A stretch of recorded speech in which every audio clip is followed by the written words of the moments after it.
All right. My name is Rich Schmidt. We're here with John Soares. It's August 4th, 2023. We're at his home in Portland. John, thank you so much for joining us today.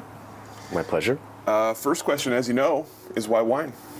Why wine? Well, it's not something I originally was looking for before I got into the business. It's something that very much found me, and I think that is something that a lot of people in this business would say or have said in this podcast or interview series before. But it's something, once you do find it, it really sucks you in, and if you have the character traits that are easily addicted to such a thing, it's hard to get out of it. It's an infinitely deep pool.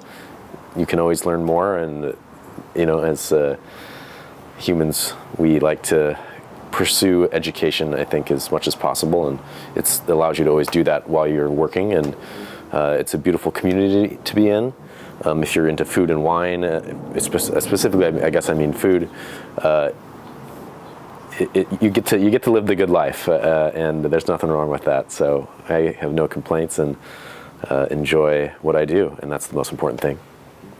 I can expand on that later, obviously. For sure, yeah. Well, let's back up a little bit and talk about life before wine. So tell us about where you're born and raised and kind of your early life. So I am from the Monterey Bay of California. I grew up in the town of Pacific Grove, specifically. Someone else that you've interviewed is also from this town. His name is Grant Coulter, a good friend of mine. We can talk about him later. But I grew up in a large family. My dad is one of 10 kids, and he has a Portuguese, mainly genealogy, I guess I'll say, from the islands of Pico, so in the Azores, and also Madeira. So I come from, theoretically in my mind, I like to think back generations I never knew, assuming maybe they were working with grapes on some of those islands. Madeira's pretty famous, obviously, for the style of wine they make. Pico actually had the very first World UNESCO Heritage Site vineyard on it, which is an insane labyrinth of little micro parcels that have these stones built up from the volcanic mountain. So you could think of maybe a Portuguese version of Mount Etna. Pico is also the highest elevation in all of Portugal, even though it's not on the mainland. So that's kind of part of my family. My mom's side is Scandinavian, and she grew up on a cattle ranch in Montana. Definitely have, I feel like, some agrarian background in my family. My dad's father was from the Central Valley of California, and did a lot of different things, but was very kind of involved in community. He owned a grocery store, which really led to, I'd say, the family's love of food, and food being very central to all occasions and to events, everything. Also owned a bowling alley and whatnot. So getting back to, I guess, where I came from, Pacific Grove, obviously a area that has its own wine country as well. Salinas Valley is what I'm referring to, also Central Valley, also close. California, there's wine everywhere. But I didn't, even though I grew up in a family that was very into cooking, and at a very young age, before memories I don't even have, I was for some reason drawn to cooking shows as a kid. So instead of like watching cartoons, I would watch cooking shows and have like a pot and a pan in my hand. So it's been cathartic for me from the very beginning. But so despite food being such an element of my growing up, wine wasn't. My mom went to school in France for a semester in college, and is very much a very big Francophile, and I grew up traveling to Europe quite a bit, traveling kind of all over, so travel is a big part of my life as well. And point of the story is, I was aware of wine. Sure, they'd order a glass of wine here and there, but there was never a bottle of wine at the table at home, specifically. So it wasn't something that I was totally aware of. And just fast forward a little bit, I remember in college, kind of, when you first start drinking, walking down a aisle in Fred Meyer and thinking, they all have about the same alcohol and the same amount of wine in it. So what's they're all the same, right? So, I can think back to more simpler times as well. I definitely drank my fair share of Carlo Rossi and Coke at the same time, which is not a bad beverage, by the way. As long as you don't drink too much of it, that can be a problem. Another thing I think that is interesting in my cycle of how I got to wine is I'm an only child, and my parents. I had a couple activities that I was really into that my parents could kind of use as a babysitter. One of which I grew up playing tennis obsessively, and I also grew up rock climbing. Because my dad is not a sporty person, to say the least. He's a hairdresser in Carmel. He's 81 years old this year and still works. He's been working there for 50 years. My mom is a law librarian, so I have parents also that are very yin and yang, and I love that about them, and I feel like I'm a more balanced person because of that. But the rock climbing part, my dad could basically take me rock climbing and just belay me and not have to actually do anything. So, and I loved it. So that was a great thing for me. And I'll get more into that after in my post-college time. I guess we're just doing this all at once anyway, so it doesn't matter. Rock climbing, I'll say to fast forward, later on in my life, once I found wine, I realized that my hobby of rock climbing was really the same search for terroir as you would find in wine. Not only metaphorically speaking and geographically speaking, but you're also looking for rocks. You know, the rocks in the soil are what all winemakers are looking for, and to when they're making decisions at least. And some people prefer different soil types, and I could get into that a little bit, but that's definitely not my specialty, and I'm sure that that's been covered by other more knowledgeable people than myself. But a long story short, when I graduated high school, I wanted to not go. I wanted to travel. I wanted to go to school out of state. I didn't want to go anywhere too close to home. So my mom was a duck as a graduate student. She has a master's in library science and is a law librarian. So when I was looking at schools, she recommended I look at schools in Oregon. I was very much into, being from the Monterey Bay, Laguna Seca is a fun thing to attract. That's great, and a lot of fun events there. So I grew up thinking I kind of wanted to, everyone on my mom's side is a very technical person. They were all engineers. My mom's a law librarian. So my uncle Eric wrote instruction manuals on how to repair Boeing planes for 40 years. My grandfather, who became a cattle rancher after being an engineer, would design his own equipment and weld it together, and like hydraulic stuff. And anyway, I thought I had more of that in me than I did. So anyway, long story short, I went to Oregon State because I was looking to go into engineering. And U of O didn't have an engineering program, which is the original school my mom had me look at because she was a duck. So I spent my undergrad at Oregon State, and I did engineering actually for a few years before just not deciding I wasn't going to make me happy. I got really into, I took some art history courses, and I got really into architecture, and I thought this would be something that would suit me better. But Oregon State doesn't have an architecture program. So at that point, I was so far down the line of Oregon State, I would have lost 2 years of my life to transfer and start a new major. So I thought, well, I can build a portfolio and maybe apply to a master's degree at an architecture school. So I went into fine arts from engineering, and the discipline that spoke to me the most coming from engineering was definitely printmaking, a more methodical, thought-out process compared to some of the other disciplines you might study in college. Not only that, but I had an amazing teacher who still teaches down at Oregon State. His name is Yuji Hiratsuka. He's from Japan and has probably been teaching there for 30 or 40 years and is a very talented intaglio printmaker, but can teach you all sorts of disciplines. And he will show up later on in this conversation as well, actually. Wine to me is very much an art form, and it's something that is also a lot like printmaking. You have to follow some rules, but you can also break some rules. And in order to make a great wine, you have to do both of those things. Most of the time. There are exceptions to all rules, clearly, obviously. But I would say that transition was important getting me ready for the wine industry. I also, being out of state, going somewhere out of state, had to meet all new friends, which was important. And I happened to meet a couple people from Alaska, one person from here who'd lived all over the world that kind of became my best friends and really opened my eyes to different ways of thinking and thinking outside the box, always questioning how I do things. And that's just benefited me in every aspect of my life. Not specific to wine, of course, but thankful that I met the right people that I did. And then when I graduated in 2008, and not the greatest time to graduate from college, let's just say. Luckily, my parents are very supportive, and this is going back to rock climbing. I was very obsessed with rock climbing in the last 2 to 3 years of my college career.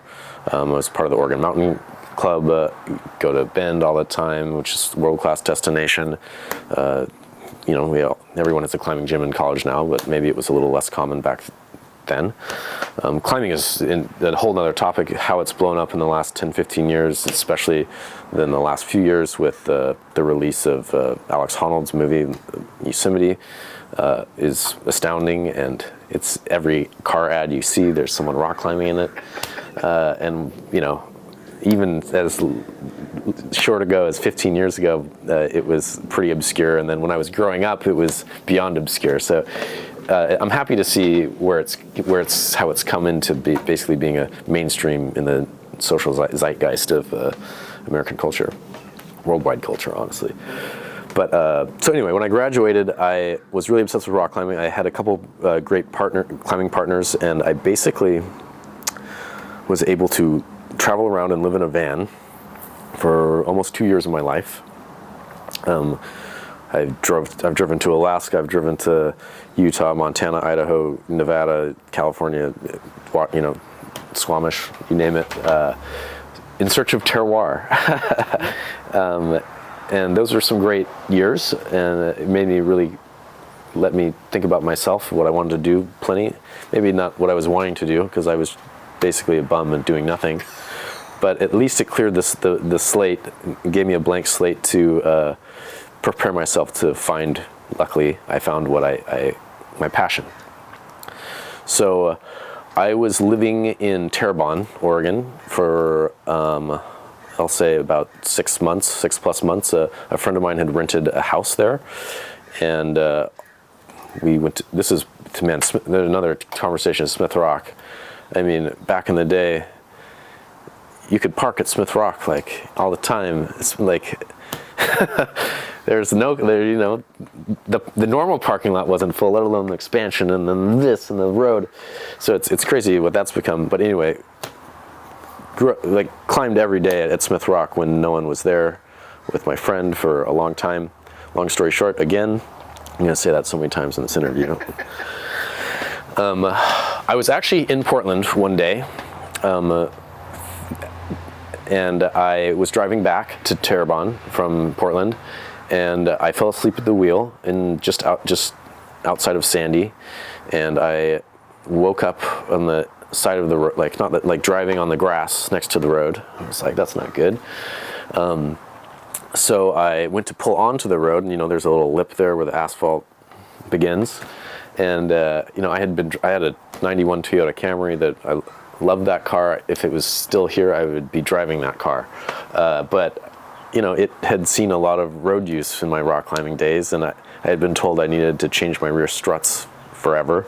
So you could literally just kind of move your hand on the back of my car and it would bounce up and down. So when my back tires hit that pavement, I just kind of went into a dead spin, and it was actually really calm. There's absolutely nothing I can do at this point, so you're just kind of like in a zen state of wondering what's going to happen next. And then I drive up the side of the embankment next to the road, so I kind of see the sky. I'm like, that's not great. But luckily landed on the back of my car, and basically was unscathed, had a sore neck, but decided I didn't want to get in the ambulance, and got a hotel room. My friend picked me up that night. But long story short, again, God, I'm not going to say that again, I promise. Totally will. So I had, the game was over for rock climbing. I had to, that was what slammed the door shut. So I kind of totaled my rock climbing life when I totaled the car, which is sad. But, times that chapter of my life was bound to change, and it's better that it changed sooner rather than later. Not that it wasn't great, but it was doing a lot of nothing. It's a beautiful time of my life. I would go back in a heartbeat, but I wasn't working. Let's just put it that way. That's what I mean by that. So I moved back to California. I needed to figure out what my next step was, and I needed a car. Mom and Dad, can you help me out type thing. So I moved back home, and my parents' neighbor, who knew me growing up, worked at a very large wine company called Scheid Vineyards, which is in the Salinas Valley, headquartered in Salinas, but the vineyard office headquarters is a little bit further south in a town called Greenfield, which is just north of King City, which is roughly, I'll say, an hour north of Paso Robles. And she was like, I know you, and I think I have something for you you'd like. There's an internship, and you should apply for it. So I'm like, okay, whatever, I need a job, and I can't sit, and my parents aren't going to accept, no, I don't want to interview for this as an answer. So sure, I'll do an interview. Interview's down in Greenfield, and Monterey, where my parents live, or Pacific Grove, more specifically, is about an hour away from Greenfield. I get up, I drive to the interview. I'd like to be early places in general, and get there a little early, kind of drive through downtown, which is, a few blocks of one street, park, realize I am beyond a fish out of water here. English is not the first language, for one thing. Not that that's a bad thing, but I don't speak Spanish. And I just have no idea what's going on, essentially. But hey, I can't, any other time, someone else, I'm not going to interview. But my parents' neighbor, gotta go to this thing. I go to this interview, and it's really kind of in a dream state because of my thinking this is not for me. So I'm paying attention, but letting it wash over me a little bit, smiling and nodding, and talking to the vineyard manager, who's a super nice guy, great rapport. Name was Dan Lapa. That's not important, but I just threw that out there. And I realize at the end of the interview that I had said yes as I'm walking out the door. And I'm like, I think I just took that job. And drove home and in awe. And then to fast forward maybe a little bit, I took the job that I didn't think I was going to take. And then I was met with a choice of, would you like to be in the vineyard or would you like to be in the lab? This is a massive company. They do a lot of work for Constellation, Diageo. They sell grapes to a number of wineries in Napa that should not be disclosed. And a large operation that has a huge wine. There's just, I think at the time they employed 450 people, to give you an idea.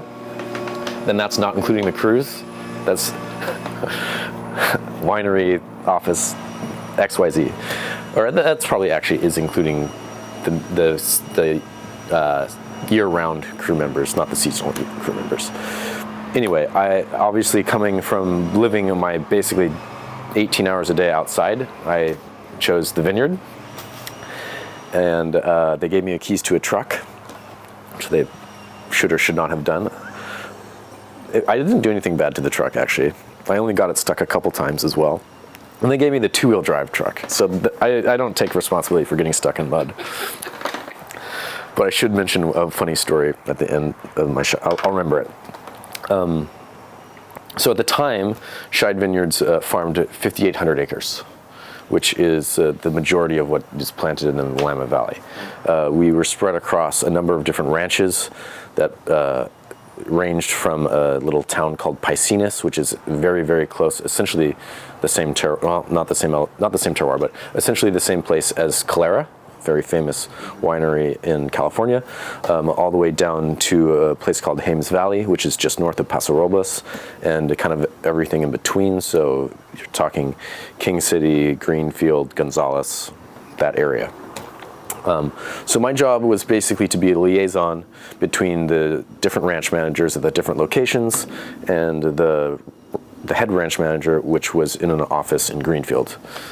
We also had our own in-house PCA, which is pesticide control agent. So usually a vineyard would basically contract a company that would have their own specialist that would come survey your vineyard and decide what you need to do, whereas we had our own.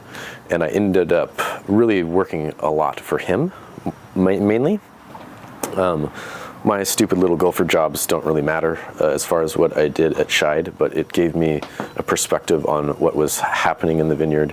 One of the things that I did do that speaks to maybe the mindset of producers I would represent later is I was in charge of getting vineyards certified SIP, which is Sustainable in Practice, which is a certification that basically means nothing, but was important to them because the Constellation backed it, or some corporate connection. So I filled out all these forms and binders and updated these things, and I would have to deal with the inspector and whatnot.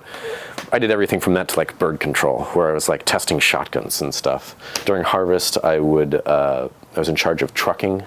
So obviously a vineyard of that size, we're machine picking in the middle of the night, and we're loading trucks that would be weighing around 80,000 pounds of fruit. So at a time, and you're shipping 20, 30, 40 trucks a day. So that was a fun time because you were literally up all night. You didn't sleep. You slept in your truck a couple hours here and there, and would wake up and have to drive to a new place. It was cool. I liked it. It was an adventure. Harvest was. Another thing I loved about harvest was the physical activity of it. I didn't have a physical part of it. I was typically at a scale, weighing stuff and making sure it was going to the right place. But there were times where I could break off, and I would love to go pick with crews, and they'd always be shocked to see someone in my position getting very dirty. It's picking down there is not like picking up here. You're cropping down there like 10 tons an acre. Double cordon, like crazy trellis systems. You're not using a scissors, you're using a knife. So you're basically just running and cutting and moving the basket under you the whole time. And I tried doing that for a while, but realized I'm twice as slow as everyone else here. So then I would get into just running other people's bins, because you'd follow a tractor which had, this is for the small proportion that we would hand harvest, because some clients would want us to hand harvest their fruit for them. So anyway, I would just run back and forth with bins until I couldn't run anymore, and then I'd go back to the scale and do that. I'd come back to the office at the end of the day, the headquarters, and I'd be the only one just covered in crepe stuff and with a big smile on my face, and they'd be like, what is going on? But that definitely does go to one other aspect, is working with the crews. And when I first started at Scheid, for the first month, they put me in a different crew every week to do all the things that they were doing, so I could understand shoot thinning and raising, the wires and XYZ. And let me tell you, if I thought that was going to be my job, I would have quit hour one instantly. Like, this is brutal, and especially harvest. We're out there; it's like 95 degrees. Like, the labor that the farm workers did down there is mammoth, and still moving to me to this day, considering what they do and how much money they send home to Mexico. It's amazing. But they were used to someone from Fresno State getting this job, and listening to country music in their van. I'm maybe stereotyping people a little too much there. Maybe you should edit that out. No, I'm kidding. Don't. Anyway, they were used to a different type of person being the intern, and luckily the person. This is another beauty of this job. The person that was the intern before me was like awful, because I didn't do much and they thought I was great. So I had that going for me. But anyway, the workers were used to someone that is a different personality than I am having this role. So when I came in and I was rolling down the vineyard blaring reggae, they were like, okay. They were more accepting of me maybe, because I was obviously, everywhere I went, I admitted I knew nothing, because I did. And so everyone, I took direction from the irrigator. They know more than I do. So I like to think I created a good bond with the people I worked around, and it was a really eye-opening experience to how difficult it is to work in a vineyard and farm grapes. But beyond that, I still wasn't into wine. I didn't drink wine still. That was the other side of the company, and they did that over there, and I'm over here in a truck. I'll say two quick stories about Scheid. One is it's the only time I've had an out-of-body experience screaming, and what I mean by that is once in the vineyard, I don't know if you know what a tarantula hawk is, but a tarantula hawk landed on me, and a noise came out of me that I could not replicate if I tried. And I tried to shake it off, and they have pincers so they hold on, so that's just kind of riding me. And if you don't know what a tarantula hawk is, it is a gigantic iridescent wasp, which is thought to have the second most painful sting on planet Earth. So not too into it. Luckily, they don't like stinging humans, and they get drunk off basically fermented tarantula juice, organs, I guess. But one vineyard worker did see this happen and thought it was very funny. And the other story, to go back to my truck, is that's like a week or two before my last day at Scheid. I'm driving over to Piscinus, which you have to go over a big grade. And I'm driving down this hill, and I turn this corner, and there's this giant truck jackknifed with a big camper in the road, and there's an embankment on each side, so like there's just nowhere to go. I had to like stop, and I'm like, what's going on? It's just an old guy who had run out of gas, and I was like, well, I can try to help you out, and I have this company truck. It's just a Toyota Tacoma, like I said, two-wheel drive V6, nothing special. I had some climbing gear in the back. I had a Cordelay rope. I had some carabiners. And I'm like, well, I'll try to, tug you up this mountain, this, 6% grade for a mile or something. This giant truck with a giant fifth wheel behind it. And I get under there, and I'm like, there's no hook, because it's like a Lincoln pickup truck, so it's like not meant to like do something like this. So like, I'm under his truck, and I realize, man, if a semi's coming around this bend, there's no time to stop. So like, I'm dead here right now, for sure. So then I'm just like, that realization, I'm like, oh my God, okay. So I basically wrap this rope around one of his, tire arms, and clip it to my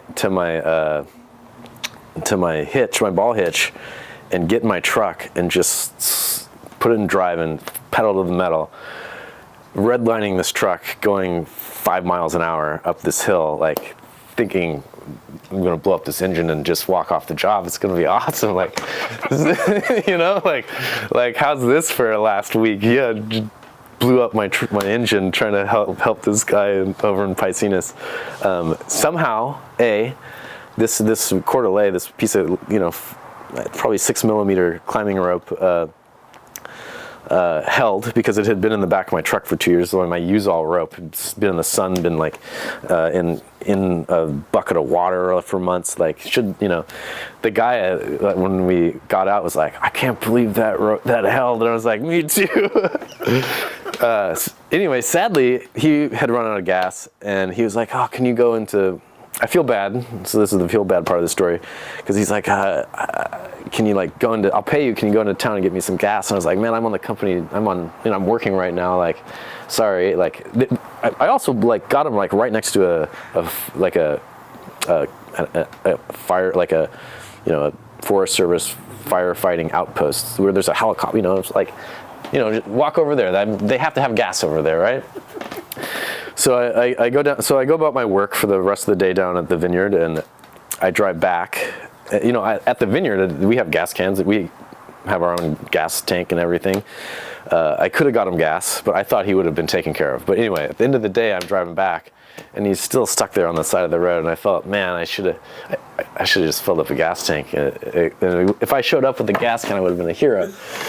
Not only did I bring him up there, he offered to give me money. Like when I got out of the car, I was like, "No, man, you're fine. Like, good luck." Anyway, I feel bad. Hope he got on. Yeah, hopefully he's not still there. He had a camper, so he could have lived there for a while. Anyway, so I'll wrap up Scheid with that and basically say, after working there for a couple years, I was definitely into the business and was like, this particular job wasn't for me, but there's something here for me. And in that time, I, had Googled wine enough to be like, oh, there's this place that I used to live called the Willamette Valley. And I wanted to come back to Oregon. This is where all my friends were that I made in college. So I want to say it was like 2010-ish, I moved to Portland. After not just kind of trying to figure out where I might fit in the wine. I didn't know where I would fit in the wine business. I had worked some normal whatever jobs before I got the job. My first job, which was PDX Wine. So, answered a Craigslist ad. They were looking for a driver. They were 1 year. They were just about to turn 1 year old, and needed a second driver. And luckily, I had driven around in a van for 2 years, so I could drive a van pretty well. And they liked that. And I don't know, for some reason, Michael Wheeler decided to hire me. And we can definitely go into Michael Wheeler, Don Heistem, and the whole PDX gang here. But really quickly, I will say, I started out as a driver. That was my first introduction into wine as a finished product and the wider world of wine. And feel very fortunate to have not only very fortunate that they hired me, but that a company that represented such a unique catalog of wine hired me. A lot of those wines in my rudimentary first ways of researching was to go to read Eric Asimoff, New York Times articles about these 10 wines and blah, blah, blah, this region. And a lot of the wines that he wrote about were also wines that were in the warehouse I was in. So it was a easy way for me to, luckily I was representing wines that were easy to excite me, I guess I'll say.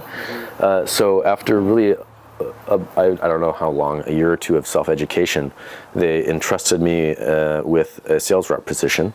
And I started out selling wine in the Eugene and Corvallis market, which is, shout out to my friends down there, who I rarely see these days, but which was a good stepping stone, I guess I'll say, and a good way for me to learn at my own pace maybe a little bit what I was doing, because I, again, obviously in another situation in a place where I knew nothing. So after doing that for a little while, they started giving me accounts up here, and I transitioned to being a rep up here in Portland. I'm going to go back here and maybe talk about Don and Michael briefly. Michael is obviously been interviewed, so I recommend that you out there listening, if you are, probably not, that you go check out his interview as well. He's a legendary wine rep, salesman, owner of distributors, who originally came from New York, and became a really great mentor, and really kind of formed a lot of my first initial thoughts on what wine should be. Don, though, was equally as important in my career. He very much he was more of an advocate for me becoming a rep than Michael was in the beginning. So I appreciate that he was actually the one that saw the potential in me to get me on my journey. So big ups to him as well. Also, I have to mention Bonnie Crocker in this conversation. Very important person in the wine rep world here in Portland. Has been doing it for decades and is, the apex of what it is to be a wine rep. Bonnie's husband, Tom, is also currently the national, maybe this isn't the right term, so sorry, but national brand manager for Britain. And he had worked at Chehalem Mountains as a national sales rep before, and other places as well, I'm sure. But I don't know his history, but he should share it with you because he's a lovely gentleman. Okay, so going back to the PDX thing, you mentioned the principles. So I came on at the first year. The next person I really need to mention is a coworker named Elliot Cartman, who's still a rep at PDX. Michael is still at PDX, Don's retired, Bonnie is still at PDX, so most of these people are still there, and they do great work. Their catalog has expanded hugely to become really an essential part of the distribution game here in Oregon. Without a doubt, some of the greatest estates are in their catalog. We can talk about my catalog because it's also great, but that's another time down the road. So back to Elliot Cartman. Elliot had worked at Antica Terra in, I want to say 2011, but I don't really know for sure. And he stayed up here after his harvest work ended and got a job as a sales rep at PDX. And we became friends. And through Elliot, I met some people that he had worked harvest with at Antica Terra. So mainly thinking about Andrew Reichers, Graham Markel. So Andrew Reichers of Audant, who you've interviewed, Graham, who I think you've interviewed, Bonanotte, Matt Perry, who maybe you've interviewed, who is now at 00, were some of the first people I really kind of met in the wine world. And this isn't going to make sense because this was a conversation we had before we started rolling the camera. To me, these were the cool kids. And I was like, man, I want to hang out with these guys. And I got invited to a tasting at the house Andrew Reichers and Graham both lived in, which was a tasting of all Chardonnay. I forget what the parameters were exactly, but was the first time I met in a group setting a number of these people, and it was definitely the first time I kind of did a really comprehensive tasting like that, where all the wines were blind and we really spent time talking about each one. With different winemakers and going in depth as opposed to just drinking, and was a very transformative experience for sure. And let's see. So, because after that, became close friends with these people, and that's when I really started, I would say, my education on the Oregon wine world, which is still very lacking, I would say, in comparison to my understanding of wines from Europe. And that's something that, was nice to be will always be something I can learn more about here in my back door, my hometown area. But I'll go back a little bit because I want to talk about the local growers. Me meeting Andrew and getting more involved with his friends coincides with me learning more about Oregon wine through the lens of the producers I represented at PDX. A long list of great producers, and I'll know I'm going to forget some people, but Teutonic, which was a huge brand for PDX in the beginning. I'm sure it still is. Barnaby and Olga, talk about eccentric, awesome people. I'm sure you've interviewed them. They're incredible. The Tom and Kate at Division. Back in the day, it was, he was part of a different project, but I'll just say Chad Stock for the to simplify things. Kelly Fox. Like I said, sure I'm missing some people. Sorry, it's been a while since I've repped those people, but also people that were always kind of thought of as being avant-garde, working with different varieties. I'll quote Michael here by saying they weren't part of the, quote, Pinotocracy of the Valley. Gotcha, Michael. But coincided with the wines I was representing in Europe, and were very interesting to me because they were working with doing things differently than, say, Andrew Rikers, who was working at Antica Terra. So I was lucky to be involved, I would say, with a very wide spectrum of producers here in Oregon that gave me maybe a better understanding, or also a thirst. A producer I didn't mention is Analemma, which I should have said maybe first because they're most closely oriented to what I'm interested in these days. Stephen and Chris do an amazing job out there. It's one of the most beautiful places you can possibly go, in my mind. Love the Gorge. We can talk about the Gorge more later. I went back on a tangent somehow, of course. But anyway, happy with the people I found in the Oregon wine business when I first became interested in it and learning about it. So from my experiences and my friendships with Andrew, I met Maggie and Nate from Antica Terra, and that is really, I would say, where my interest in fine wine started. Was meeting Nate and Maggie. At the time, Nate wasn't still working at Antica Terra when I first met him. So I didn't know them working together and how they built the comparative tastings. But it's definitely a benchmark tasting for everyone in the Valley. Even if you're in the industry, it's something that you would love to do. The food there is incredible. Obviously, it was just written up in the New York Times. You can read that article and hopefully decipher through all of the fluff that it's a great experience. And so my first memory, I guess I'll say, of being at Antica Terra was helping them make a really interesting sweet wine out of Riesling that was grown by Mimi at Hopewell Vineyard. And there's not really much more to say than that was my first memory working there, or not working there, but helping out there with Andrew. And Maggie has always been amazing to me and generous, kind, welcoming. I'm told I'm one of very few people that's actually been inside of her house. So that's a feather in my cap in my mind.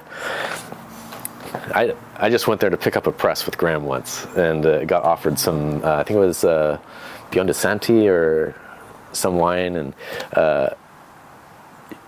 one wine, I guess, one Antica Terra story that's interesting is they were big supporters of a producer in the PDX catalog called La Lune from the Loire, which made a very stylized version of Chenin Blanc, sometimes some residual sugar. They loved those wines, and I went a couple years later. I went to visit him with my family, and I brought a bottle of Antica Terra for the guy. So Maggie gave me a lot of credit for doing that. So I feel like I was in her good graces after that, maybe. But more importantly, to go to Nate, maybe, who obviously is one of the most interesting men in the world and dresses accordingly. A wizard, obviously. He was starting a project in Hood River called The May at the time, was the working name of what he was doing out there. That was before he owned the entire vineyard. Before he purchased Pheasant Valley, he just had a couple acres at the top of the vineyard and was living in a trailer with his wife or his partner, China. And we being Andrew and Graham and Elliot, and I guess I should have mentioned earlier, but I was going to get to it later, my best friend Jeremy, who we'll talk about for sure. But we were invited out to his property, I guess I'll say, one summer evening. I don't remember what time of year it was, but it must have been summer. And he was kind of unveiling his project to us, at least, and his investor was there as well, a guy named Jeff, who lives in Lake Oswego and is an amazing person. And I don't know Jeff that well, but I have many encounters with him, and he's a lovely human. Nate cooked basically real fast. Nate cooked a suckling pig. He tempuraed some vegetables from the garden. Magical evening. Was the first, I'd say, night I'd ever been exposed to so many great wines at once. Also in an amazing setting, in an amazing context. Luckily with a master sommelier there, hand-picking these wines. And it really blew my mind, so to speak. And from there, I definitely was interested in, I was learning and drinking about a price point of wine that I hadn't previously been exposed to. It's not even something that is in the warehouse. These are wines that are hard to find in general, like across the board. No matter, even if you represent the state, it's hard to drink these wines. And it's not about the prestige of drinking the wine. It's about experiencing the best art. If you want to be a professional in something, and you want to be good at what you do and fully understand something, you need to see it all. You need to try it all. So that equally goes for drinking $10 wine or canned wine or something. Like this business takes all pieces of it to make the larger thing work. I do think the more expensive wines taste better, but so that's in general. But that being said, I would say $20 to $30 is where you want to be retail wise to get the best value for your money, without a doubt. So Nate really was important to my development in that sense, and would continue to be a mentor to me, I would say. I mean, he would probably think that I am overstating his influence on me, because I don't see Nate very often anymore. He's a really busy guy. He's going to be a father soon, so a lot going on for him. But he's a superhuman dude who can handle all these things. But really credit him with opening my eyes to the fine wine world, I would say. Another person that did that would be a person who sadly is no longer with us. His name is Kurt. He owned a restaurant called Davenport, and he passed away in 2020, I believe. Anyway, so Kurt, amazing person, was a partner in Davenport, which is a place that obviously I still have I have a very large relationship with. We can talk about that later. But this is kind of also where Jeremy comes in. Jeremy worked harvest with Andrew and Graham at Antiqua Terra, and was among those people that I first really became core friends with in my inner circle. After he did Jeremy is someone definitely to interview if you haven't. He started his career here in Oregon before I did. He worked at Limelson. He worked before at Antiqua Terra. He worked somewhere else, I feel like, too. He's worked at Abaclaim. He's worked at Lingua Franca. He's was the only server at Davenport for a number of years while Kurt was in charge, and post Kurt is now the only, in charge of the front of house, so to speak. But Kurt was another person that really introduced me to fine wine. I can't really give a very good biography on Kurt. I know that you haven't interviewed him, so I'll do my best to give a couple bullet points. He was from Chicago. I think he moved here maybe with a girl or because of a girl or something, and got really into wine. He worked at Vinopolis and was a lover of fine wine for sure. Started Davenport with Kevin Gibson, who is a very famous, legendary local chef, I guess I'll say. Kevin was the opening chef at Castagna, and is a whole another can of worms. And he would be, he has a great palate. He loves wine. He loves a very small section of like very high acid, crisp white wines, and then Sangiovese. So it might, but has a great palate, great person, and we'll talk about him maybe a little bit more, but later on. But Kurt would have amazing parties in his backyard. I was also his rep for PDX Wine, so we became friends because of that. Jeremy was already my friend, one of my best friends, so becoming friends with Kurt was second nature, obvious. And he was a master of hospitality, generosity, and a sharp wit, maybe. I don't know how you'd put that, but an amazing person who really, I guess, is a model for a lot of the things that I have done here at this house, hosting people and trying to create a space for the community to get together and talk about wine, everything from wine to our lives, and have a good time over food and wine. So it was very, very influential in everything I have going on these days. From here, I guess I'm going to launch into kind of the whole the lingua franca saga, so to speak. But before that, I will mention a great friend of mine named Seth Morgan Long. I met him before he started making his wine at Lingua Franca, so that's why I'm going to put it before Lingua Franca.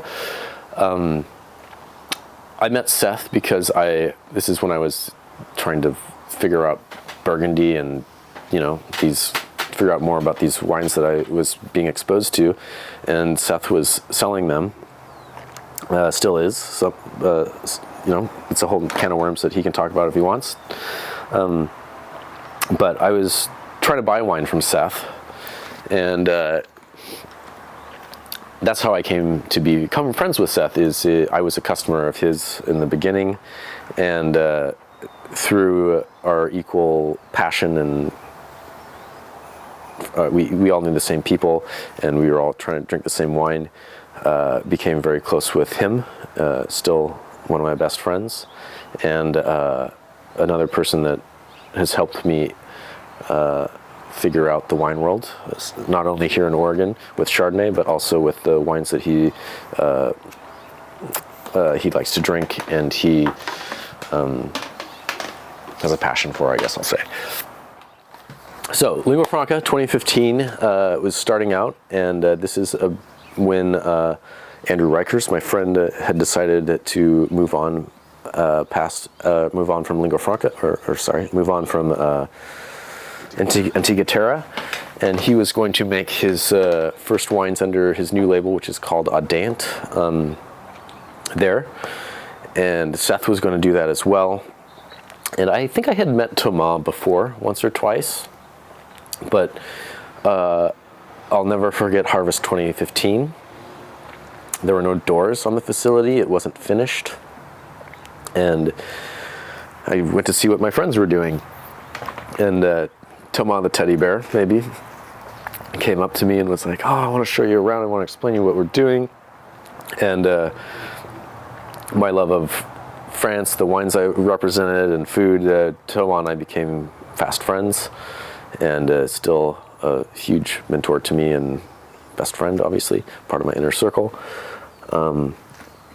He really welcomed me, and I got my first experience of Lingua Franca, or with the whole crew, so to speak.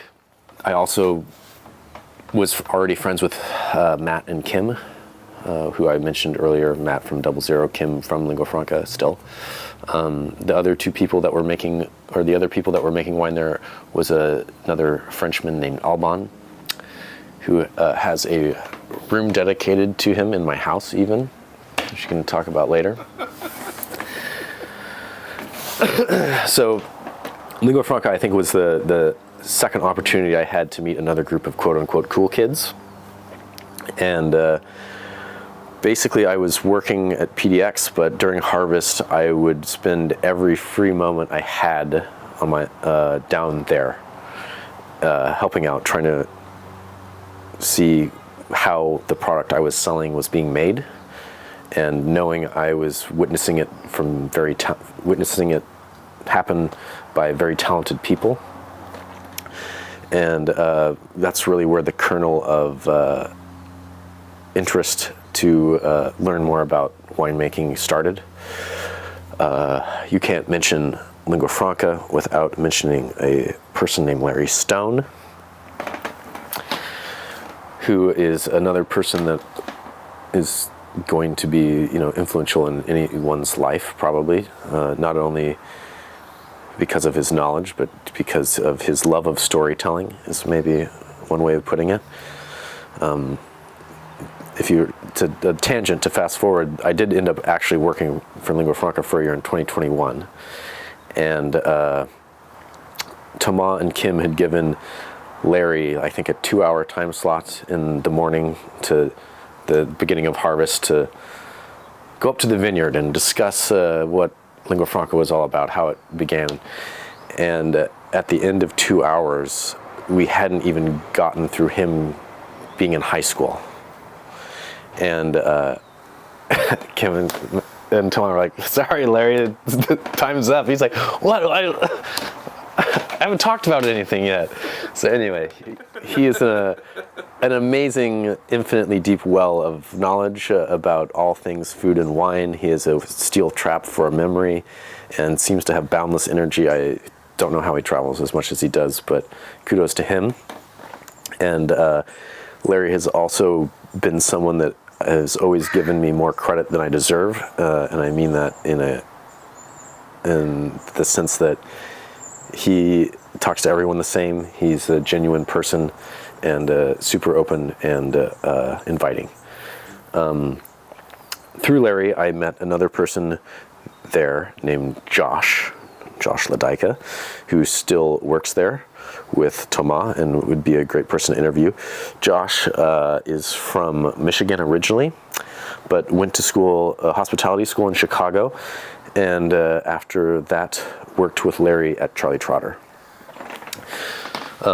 Josh is younger than I am, though. So definitely a prodigy of some kind.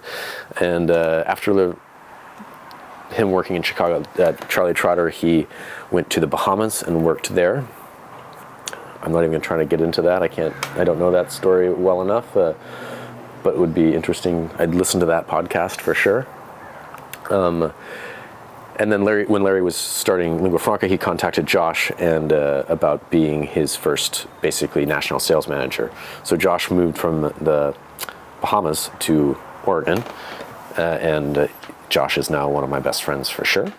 Oh, so the very first vintage, Josh comes in because there's another person that was helping out in the beginning.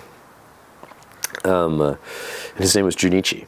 I'm definitely not going to try to summarize Junichi, but Junichi is an incredible human who has an amazing property in the McMinnville AVA, kind of right next to Highland is, I guess, the best way to describe it, and is really an intensely knowledgeable, studied person that should be your great white whale. But I just thought I'd mention him because him and Josh both helped out in the winery in 2015 with Thomas. So to make a long story short, Lingua Franca, through a number of different vintages, was a place for me to go during harvest and hang out with some of the, in my mind, greatest minds in the Oregon wine community. I mean, people like Steve Dorner made their wine there. This is a whole conversation about Lingua Franca being a custom crush facility in these years, and being, I would say, an incubator for a lot of thoughts, ideas. I mean, if you also, Ken Paulo is right next door, using a very similar philosophy. So this little area, the Eolamity Hills, is specifically Lingua Franca because so many people are making wine there, is supremely influential in the style of wine being made, specifically Chardonnay these days here in Oregon, through the lens of Andrew, Seth, Alban, Matt 00, and Kim making really the white wines at Lingua Franca now. Thomas, obviously, Walter Scott, the list goes on and on. And I know I'm leaving 50 people out. Sorry. Before I mention a very influential trip I took with my friends at Lingua Franca, I need to go back and talk about traveling to Europe for both PDX and with my parents, because very informative experiences for me.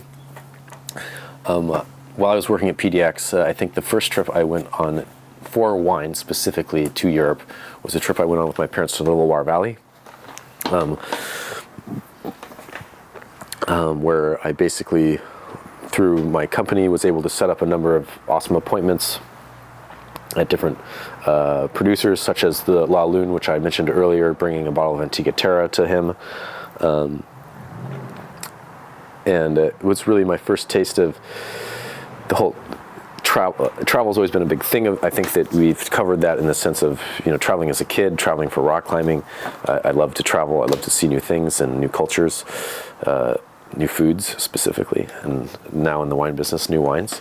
But had a number of great trips with my parents. We've been to the Loire Valley. We've done Italy together. We've done Alsace, Jura, Beaujolais. I've gotten to take my parents to Pierre Auvernois, which is one of the biggest unicorn producers you could possibly think of, and he only does one appointment a week. I only got in because I happened to represent the Dresdner catalog. I don't know how otherwise that would work for you. I'm sure it's possible, but the point of the story is I'm sitting there at Pierre Auvernois' kitchen table drinking. He's opening wines back to the 80s. A current bottle of wine is impossible to find in hundreds and hundreds of dollars, let alone a 30-year-old version of it. And kind of look over at my parents and be like, someone would chop off their arm to be you, and they're just like, this is good, It's like, kind of my mom after that was like, maybe we shouldn't go to you. I feel bad going, drinking this wine because I don't understand it type situation.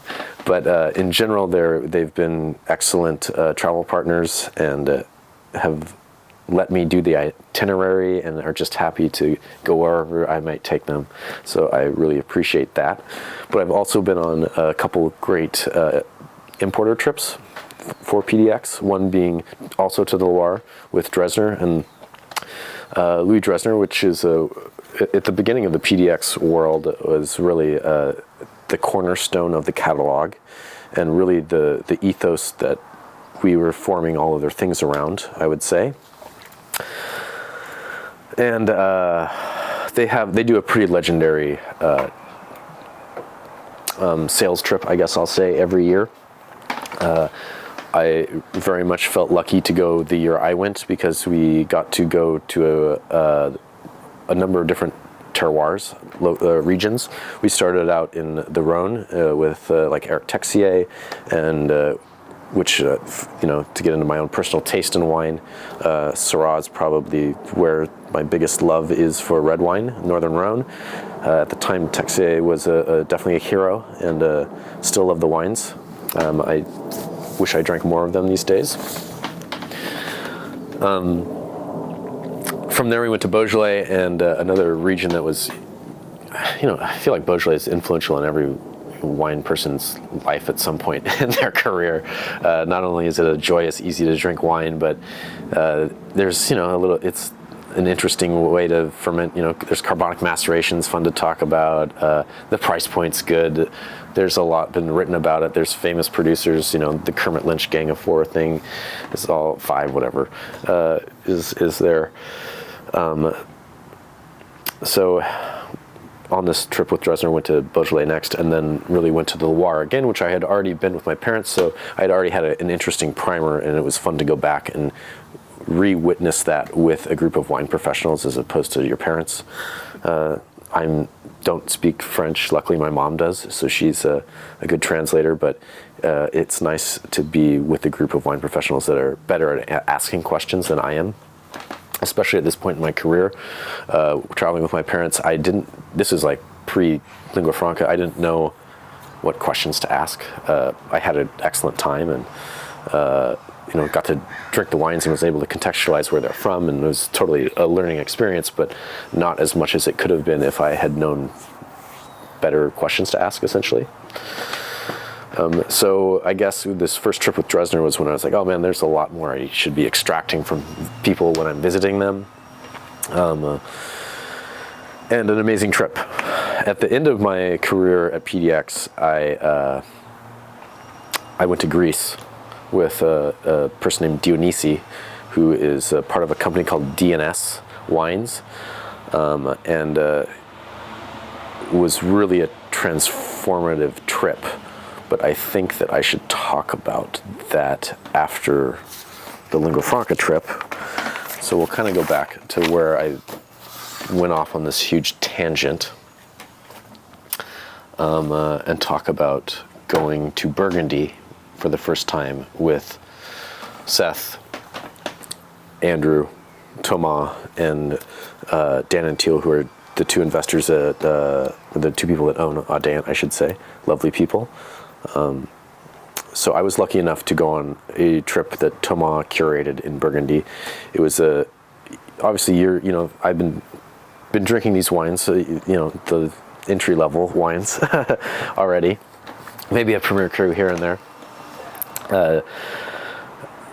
But it was always a region that I was never going to try to do with my parents, and I didn't represent a catalog that was heavy in this region. So I didn't really have an opportunity, and I knew I couldn't do it justice on my own. So this was very much my opportunity to go to Burgundy and actually have like an amazing experience and it was going to be planned for me. So count my lucky stars that Thomas loves me and invited me to go on this trip. I don't even know why I was invited. I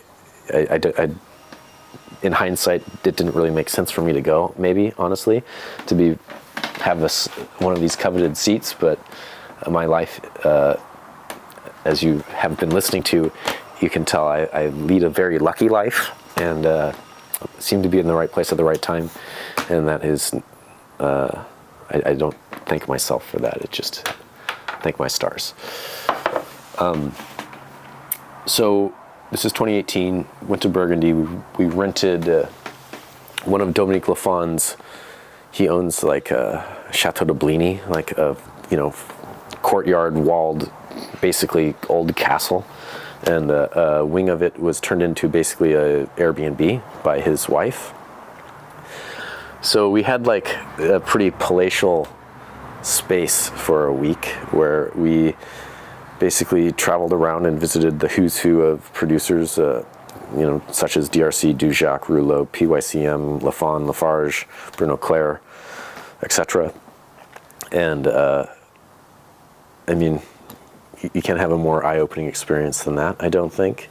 At the same time, as amazing as that is, it's somewhat useless information other than just your general understanding of the terroir for yourself, because it's not like you sell these wines. They're hidden places. They're unicorns, of course.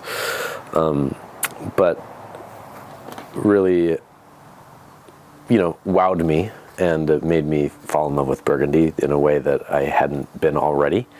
And I can't say enough about that time there with Thomas, and and having him as a translator, and him basically going to school with a lot of these people. When Seth and Andrew and I got there before him, and we took the train in on like a Saturday, and our first appointment essentially, or we were going to get our keys for the Airbnb from Dominique at the farmer's market, who's there, shopping with Michael Lafarge, and then you're just like, is this really happening? Am I at a farmer's market with Dominique and Lafarge at the same time? And that's like literally off the train, here you are. I guess I should stop and say, before the farmer's market, we did stop and get a baguette out of a vending machine, and that's an experience everyone should do once in their life, just for fun. But it's also the most anxiety I think still to date, the most anxiety I've ever had cooking was, we hosted Dominique at the Gîte for dinner once, and I was in charge of cooking not in charge, but like we were all in charge of cooking, but like I definitely was planning on doing a couple dishes. And I remember being in a grocery store in France, not knowing where anything is, not knowing how to read a label or anything, and kind of having a nervous breakdown, just like, and like Thomas comes up to me, knows I'm in distress, and is like, it's okay, it's gonna be okay. What do you need? I'll find it for you. And go back and cook food at the Gîte for Dominique Lafon is one of my definitely favorite memories of that trip, hosting him and him bringing magnums of wine and these awesome oysters and just partying with a ton of Thomas' friends. So yeah, I'm not going to go too much more into depth there, other than maybe I did, unfortunately at the Rouleau visit, I started to get a stomach bug, fought through that there, and then Lafon was right after. And then Lafon was, because of his relationship with Thomas and Lingua Franca, was going to be a very lengthy visit, let's just say. I was white, of course, and but hanging in there, and we're tasting through barrels, and I'm literally laying on a barrel, and he's kind of like, oh, you guys want to stop? He looks pretty bad, and I'm just like, no, man, we're here once, let's go. And we tasted every barrel, and I was just at the end, just get me to the Montrachet, okay? An amazing visit with Dominique, and who is incredibly generous, and have so many fond memories of him, not only on that trip, but here in Oregon. We're lucky to have him come here as often as he does, and be an ambassador for both regions, I would say, even as he's retired now. After spending a week in Burgundy with my friends, Thomas went off to kind of spend time with his family, and the rest of us traveled to Champagne, where Andrew's, Dan and Teal, they actually stayed at Les Avis, so Solos's hotel, auberge, whatever you want to call it. And Andrew and I, through a friend, rented the entire La Herfie Gîte, harvest sheet. So it happened to be an interesting time of year in Champagne. So when we arrived in Champagne, it was actually snowing. So we didn't know we rented this basically harvest mansion. So we drive up, we're in the middle of, basically vineyards in Champagne, where are we going? It's snowing, and we come to this giant mansion-y castle thing that the three of us had, we each had our own floor. It was a haunted house, essentially. What is going on here? So that was an interesting experience for Seth, Andrew, and I to be there, and we cooked some there and whatnot. But because Dan and Teal had stayed at Les Avis, we were able to taste at Solos. We ate there a couple times, which was an incredible experience. The wine list there is amazing. All throughout France, it's a different game over there as far as wine lists go, but a particularly awesome wine list for sure. And food, renowned chef. The property is beautiful. the curation there, and I'm not even talking about the wines, which speak for themselves, and that's a whole other story that I don't need to go into, but Les Avis is like if you're into like art, design, blah, blah, blah, like it's like aesthetically a beautiful little auberge. I'm sure the price tag is there to match, but I don't know what that is. So the only other thing I guess I'll say about Champagne is spending some time in the main cities, going to a couple, I'll mention in my mind, famous wine shops, Cave de Forum and Au Bon Manger, two places that are kind of pilgrimage places for people hunting unicorns and wine. So went there, and then sadly Andrew had to leave a day early to fly home. And Seth and I got to go to a producer called Jacques Lassagne, which happened to be one of Andrew's favorite producers, and because they would open those wines and drink them a lot at Antica Terra. Seth and I went to this visit. I think we had the 10 a.m. slot. We get there a little early, walk around, meet the guys. Like, oh, there's another group. They're a little late. They show up, and he does this goes on to do this really in-depth cellar tour, blah blah blah talk. Then we go to his tasting room. We drink all these. He opens all these wines. The other group was a winemaking team from Corsica, I believe, a Corsican producer. I forget what it was off the top of my head. But anyway, the point of the story is this is all happening in French and getting some things, yada, yada, yada. But Seth and I are just kind of having a good time. And Jacques Lassagne is talk about a madman host, wow, let's do this, his tasting room's epic, yada, yada, yada. They have to leave. They have another appointment. So they're like, we have to go. It's 1 o'clock or something. And so the other group leaves, and we think, okay, well, we'll say goodbye too, tasting's over. Lassagne comes in, and is like, they have multiple appointments. I don't like people that take multiple appointments in a day. He's like, you guys speak English. He goes back, and we do the entire thing again in English. And it's the only tasting I've ever left drunk. And it was an amazing experience. He was super, I think you'll find it in my stories, and this is a good thing to think about in life. I'm mentioning all these people that have been super generous and open. So Seth and I would ask him questions about vinification or something, and he'd be like, oh, I think I still have a bottle of this, and he'd go back and be like, I have 7 of this left, and we're like, wow. And he's like, let's open it, and you're just like, you're exploring. It's not about saving, it's about exploring, which is important, and that's something very hard for people in the wine business to do, and I say that because I'm bad at that as well. You get attached to specific wines and become obsessed with opening them at the right time, and typically that doesn't work out, and you should just drink the wines. There are again exceptions to the rule.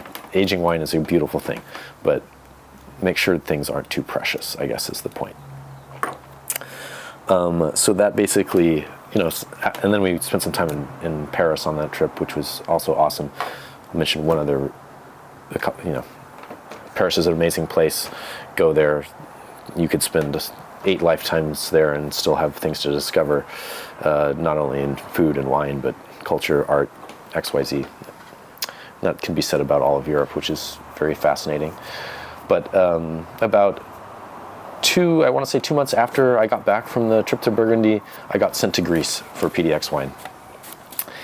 And I laughed at Michael Wheeler on the phone when he told me I was going to Greece. I thought it was a complete joke. I was the rep that probably thought the least of the category, and I had just come back from Burgundy, okay, and Greece is a polar opposite realm. So I was like, "You're kidding, right?" And he's like, "Nope, you're going to Greece." It was my turn essentially. It was a rotating wheel at PDX as far as going on a trip, and I happened to be next. So essentially, that's why they sent me to Greece. But that being said, to say that trip was transformative it's definitely an understatement. So to compare the two, maybe to just preface the trip, which I want to go into a little bit here. I want to check my notes. Okay, it just says Greece. I'm on my own here. Wasn't expecting much. I mean, that's the wrong way of putting it. I was obviously ecstatic to go to Greece and go to Europe and to see an amazing place, but wasn't maybe ready or prepared for that trip and that's partly because of it was just coming from the place of Burgundy. So I guess I'll say there are two main differences. Growing up going to Europe from America, it's obvious the difference in history, I'll say. When you go to Europe, you're like, man, this is so old. Middle Ages, like cathedrals, blah, blah, blah. It is just so far out of the realm of history that we have here in America. Like, for instance, there was a friend of mine, Daniel Fries, who worked at Lingua Franca one year. He's like, I don't mean to... I forget how he put it. He was a very eloquent, amazing person who's making great wines in the Mosel these days. But he said something like, I don't mean to be rude or anything, but like, the house I grew up in is older than your country. And it's like, yeah, totally. And that's amazing. But the point of the story is when you go to Greece, it's like peeling back another layer of the onion. You're like, this is ancient now. And you can really feel that in the culture, in the terroir, and in the grapes, and everything about the place. So Dionysi, I would say, was a part of the reason this trip to Greece was so special. Was Dionysi was like a master planner or something. Like, the logistics of that trip were pretty mind-boggling and impressive for someone to put together. And he not only that, but he really mixed the culture and the wine together in a way that is very hard to do on one of these supplier trips. It wasn't just going to visit producers. We had some time on beaches where it was just like, let's relax on a Greek beach, because that's part of this experience too. Let's go to a museum that has nothing to do with wine because it's important about the culture of this place. Let's like go to some like lookouts and talk about, Charlemagne going there and there and here. So that's one part of Greece that was epic. Was I got to not only, I didn't just go to one region. I got off a plane, got into a van, and drove 6 hours to our first appointment, and then drove all around mainland Greece. Ended up on the western coast in a town of Ioannina, which is an amazing place that I recommend visiting. Short shout out to Ioannina, which I'm not pronouncing right, sorry. It's apparently the most populated, how do I say this? So basically the castle walls, people still live within, and of all castles in all of Europe, it has the most people still living within the walls of the castle. And it's a big college town. You're at a higher elevation. There's a giant placid lake that is like bordering the city.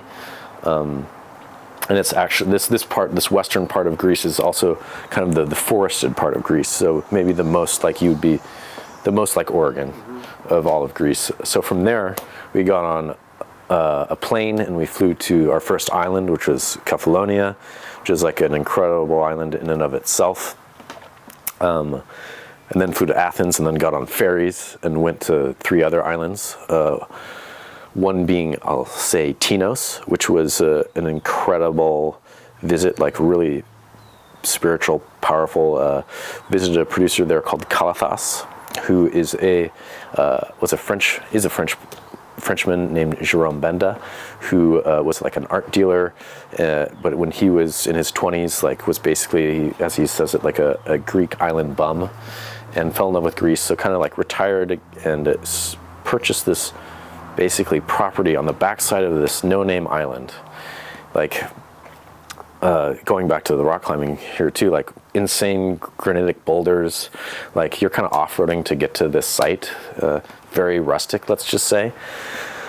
And working, like bought this property with these like ancient varieties, terraced. It's like you're in a Star Wars movie.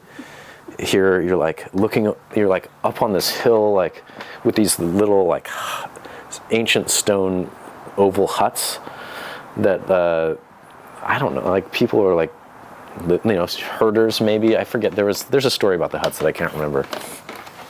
But this whole island also was terraced, but not being used. But like think of like thousands of years of year ago, like terracing this whole island because it was kind of the breadbasket for Athens at the back in the day. Anyway, so he basically started this winery, and his kind of a winery auberge, Airbnb. It's like a place you could also go stay. In he was in the process of fixing this place up to be kind of I'll say a Greek agroturismo-y situation. But I definitely remember a couple things about that visit. Touring those vineyards and being in that setting was one of the only times I've like cried for no reason. Just feel like looking at something and experiencing something and being really overwhelmed. Was just a beautiful place. Go to Greece is maybe the point. But to continue on with that visit, for lunch, he took us to his neighbor's house for lunch, who was going to cook us lunch. This is in like this valley. There's only, what he means by neighbor is the only other person that lives in this valley. We're going to go to his house for lunch. So we like kind of off-road over there. And it's this guy who comes out of his one-room stone house with his wife, an elderly man who had been a stonemason his whole life, with jeans on, pardon the term, but a wife beater on, and no shoes on, barefoot. And he looked like a strongman type dude that you'd see on like a circus poster, like to the T. And hello, like he doesn't know us, but welcomed us with the hugest of arms. He's talking to Dionysian Greek, and Dionysi introduces him to Dionysian. Dionysi laughs. He's like, he just introduced himself as Crazy George.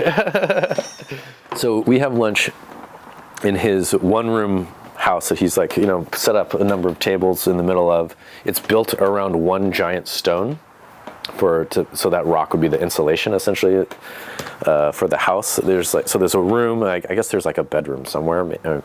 Probably not. It's probably I don't know. And then there's a little corner of a kitchen and stuff.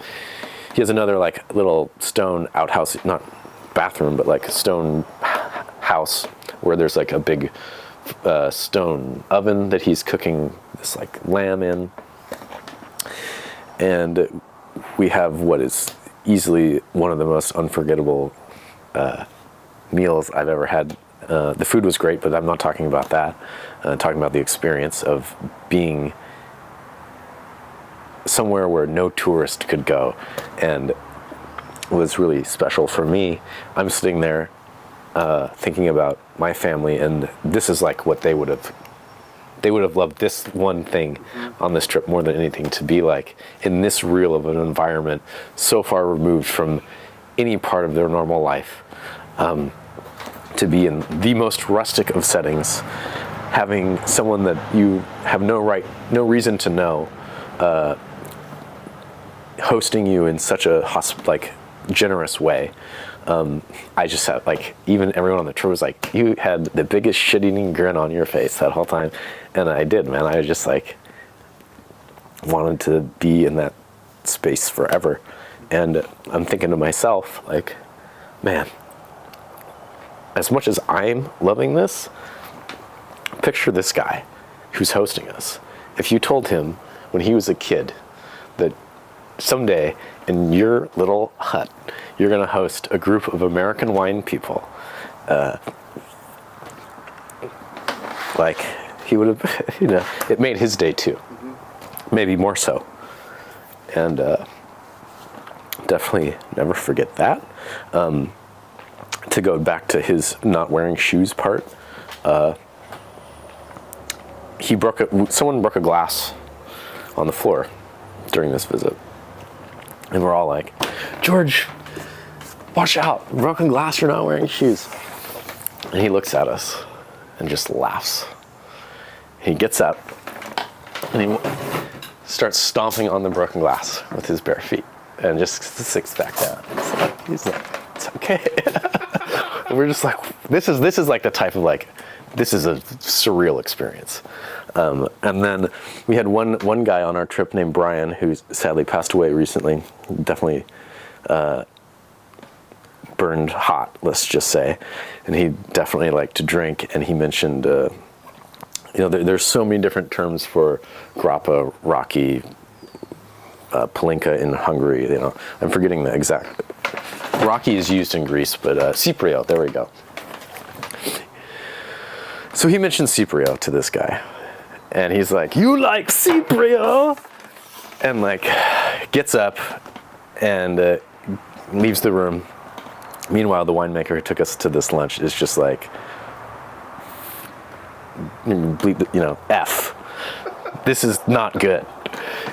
And he's like, he stops all of us. He's like, okay, so just so you know, we're gonna turn a corner here now that you mentioned Cyprio. So he comes back with these like 2 liter water bottles that he's repurposed for like his own grappa essentially. And he's like, we have to like finish one of these guys. So that did happen, and we all got extraordinarily drunk, and so much so that we actually derailed the rest of the visit with this producer. Like we couldn't go to the winery after that. So we all kind of get back to the place we're staying on this island, and also never forget this because and find out Anthony Bourdain had passed away. So it's the easy way for me to remember what day this was because of that event. And I'm not trying to do some whole Anthony Bourdain story, but that's when that was. From there, we went to Santorini, which is an incredible terroir, a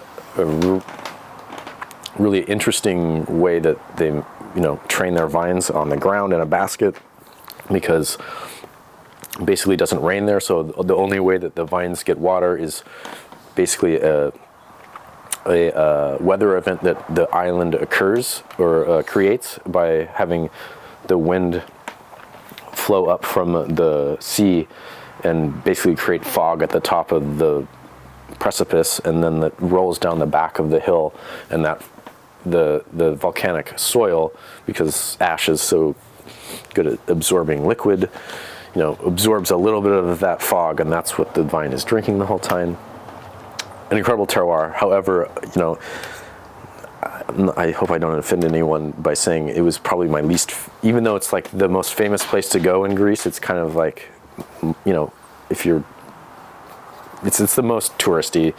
It's I would equate it to the Venice of Greece. It's a beautiful place, and of course go there, but just know it's going to be kind of Disneyland-y.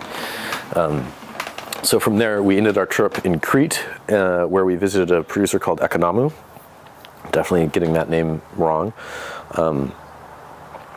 But if there's one, if you could somehow interview one person worldwide who is a wizard, that guy's a wizard.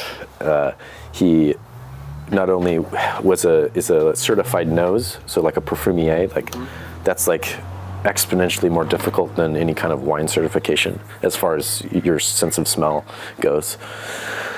He worked in Barolo at some prestigious estate. He worked at Chateau Margaux. He worked in Germany, and is just like a true master of his craft, and is making some incredibly stunning wines there from his crazy it was insane. The way he made wine and blended wine was really outside the bounds of what I still believe is possible. And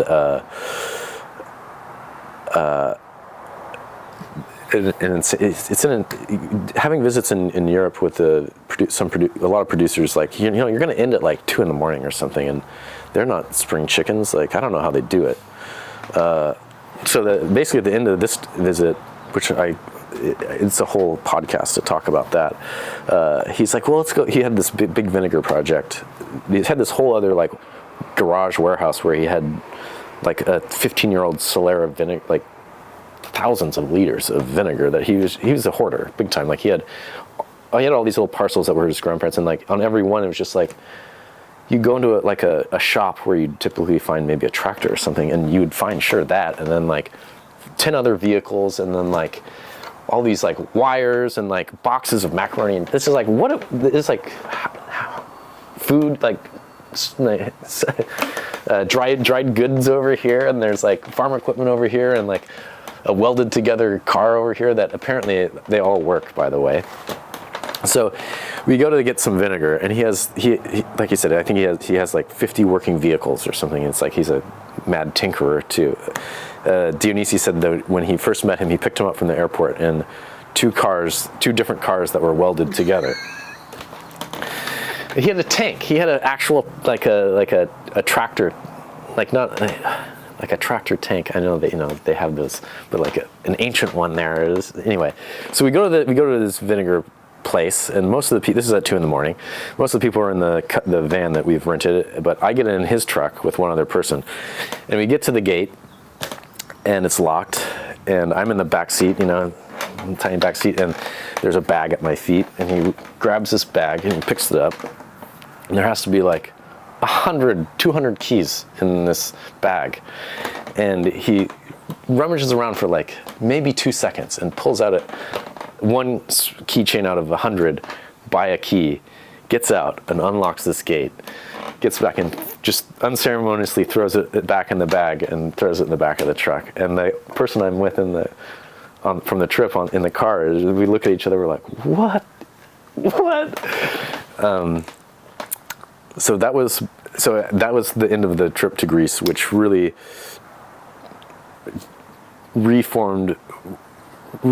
broke the mold that I just had in Burgundy.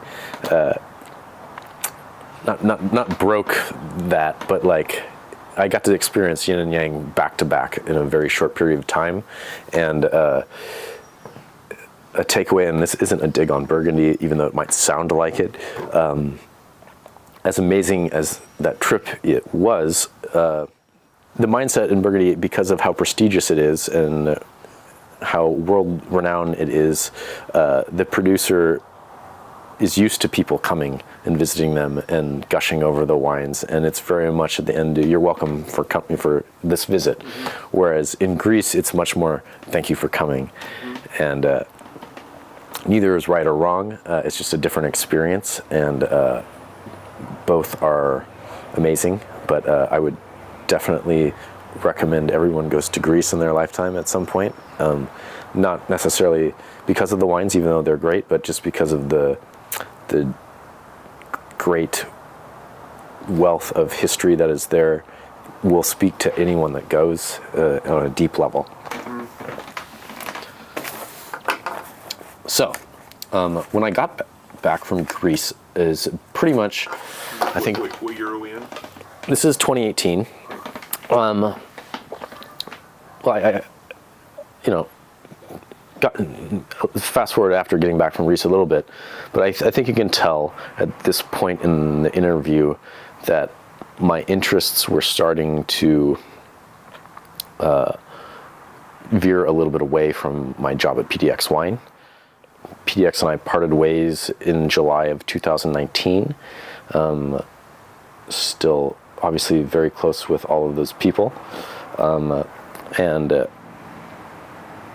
I guess what I'm trying to say is this stems from me working, like not working, but like helping out at Lingua Franca and really becoming interested in the winemaking process, and really becoming dissatisfied with my knowledge of how the product I was selling was being made. So in this kind of transition where I was trying to figure out my next step, it was kind of an obvious thing to explore what it meant to actually make wine.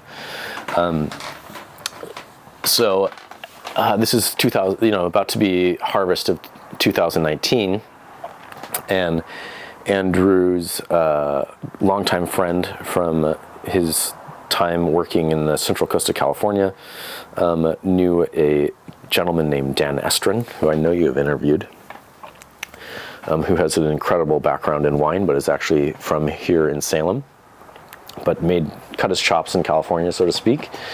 He was moving back up here to start working at Christum.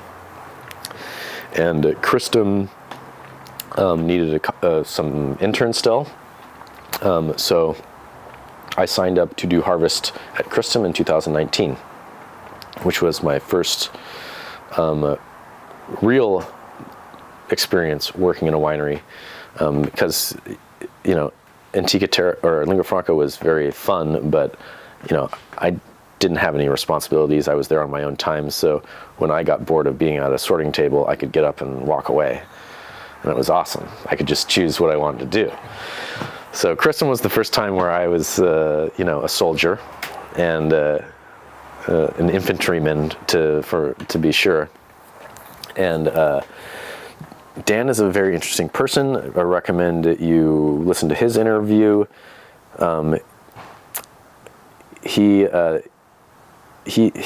Andrew's nickname for Dan is the Sledgehammer, which I think is very adequate. He likes hard things. He likes to put himself through difficult experiences, which is why he thrives so much during harvest. I've never seen Dan work out a day in his life, but he's somehow like one of the most cut, strong dudes I know. I remember when I first worked there, I was cleaning barrels and we were trying to save lees, and I was dumping all this lees into a drum that was on the floor on a hand cart. And I get like the drum mostly full, and I'm like, how are we going to move this? It's like, I would try it a couple times. It's like, all right, well, like that's like beyond what is possible. So I'm like, hey, Dan, I don't want to do anymore. How are we going to move this? Like, it's too heavy or something. He's like, what do you mean it's too heavy? He just like walks up to it and just like, he just like lifts it up. I was just like, what? Are you serious? And, I'm like, at this point in time, I definitely lost my strength from rock climbing. I'm then now definitely have no muscle, but I at one point in my life knew what it meant to be strong, and that was still outside the realm of possibility in my mind. That's a big tangent. But Christum was an amazing experience, not only for the working at one of the most, in my mind, one of the greatest wineries in Oregon. I'm not going to say the greatest, even though I'd like to, because I don't want to offend anyone. But their terroir there is amazing. What Dan's doing with biodynamics there is really awesome. What was already one of the greatest is only going to get better. And the reason why I say it's one of the greatest, if not the greatest, is because of a gentleman obviously named Steve Dorner, who is one of the kindest, most knowledgeable, humble people you could possibly meet. And that also ties back to my time working with Scheid in California very loosely, but in the sense that he started his career at Calera, which is in Piscinas, where I started my career, and was the winemaker there for, I don't know, I'll say 20 years before moving up here and taking the job at Christum, where he's made some of the best wines over the course of the last, I'd say, 4 decades. I think his first vintage was something like 92, so it's more like 3 decades. Sorry. So in 2019 was the first year that they worked side by side. Definitely still sticking to it's not like it's a recipe, but I'll just say the philosophy of Steve on the red wines. But what was exciting in 2019 was working with Dan in the white wines, which is what he really, I would say, specializes in and brings to the table. I don't think Steve would get mad at me for saying he doesn't care as much about white wine as he does red wine. So for Christum Chardonnay, it had always been maybe an afterthoughts, maybe a harsh way of putting it, but in essence, that's what I maybe mean. So with Dan coming on board, really bringing the white program to the same level of a very historic red program. And it was exciting to work very closely with him and see that transition and learn about white wine making from him, which was something that had always been a focus of the people I was around already at Lingua Franca. Obviously Seth, but Andrew and Thomas and Alban all also very much love white wine and pride themselves on making great versions of Chardonnay. The other awesome thing about, I'll tell one story about Steve real quickly to maybe describe how awesome he is as a human. When Harvest started, we were tasked with bottling the Mount Jefferson cuvee before Harvest, so there was room in the cellar, which I will go on a tangent here and say, back in 2019, they were still stacking 3 and 4 high. So everyone that works at Christum now and thinks it's tough, it's only 2 high down there now. I got to tell you, Christum was pretty brutal. Like, it was a brutal first experience, cellaring wine that way on a rack when you're, and it was so cramped in 2019. This is before they had the new building. So everything had to fit down there, and we were making more wine than we ever had, especially with the Chardonnay program.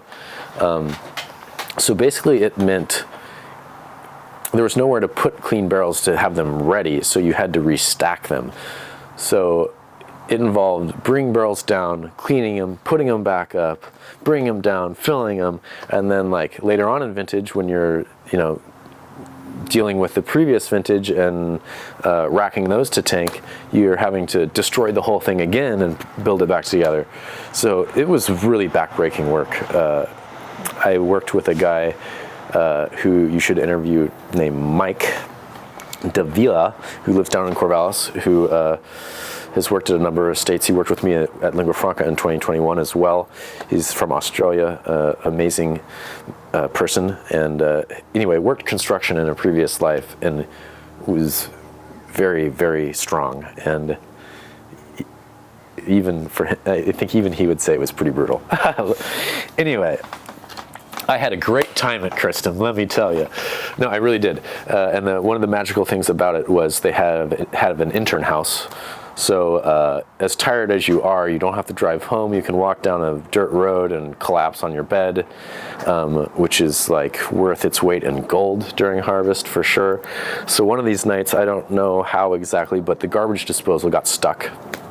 And this is during the Mount Jefferson cuvee bottling. And there was a little snafu, and Steve had to stay there all night filtering the wine essentially. And it's just like 2 a.m. or something. He's up there, old Steve, like doing his thing, and we call him, Steve, can you come fix the garbage disposal for us? Because he lived in this house for most of his career in Christum. I think he lived in that house for like 20 years. And there's no like heating. It's like no like carpet. It's a vineyard. It's like a Harvest intern house that this is Steve. Like, he's so unassuming. Like, this is fine for me. Like, it works. Anyway, he's an engineer in his mind, in the way he approaches things, in his background from microbiology, so can fix anything. So came down and fixed this while he was staying up all night, like filtering at the winery.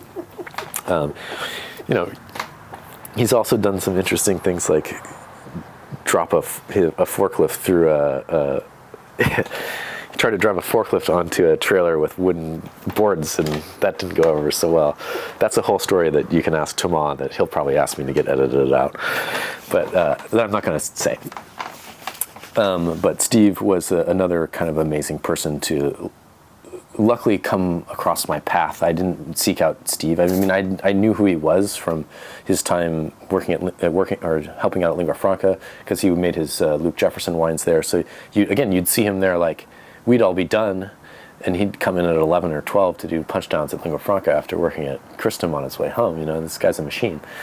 And then would stop and like talk to us at Lingua Franca anyway. So that was my first encounter with Steve, but I didn't really understand or think too much of it at the time, and I didn't go to Christum thinking I'm going to learn from Steve. It was kind of after the fact that I realized what a legend I happened to be around, because I had really gotten the job because of Andrew's relationship with Dan. But a couple other people that worked there.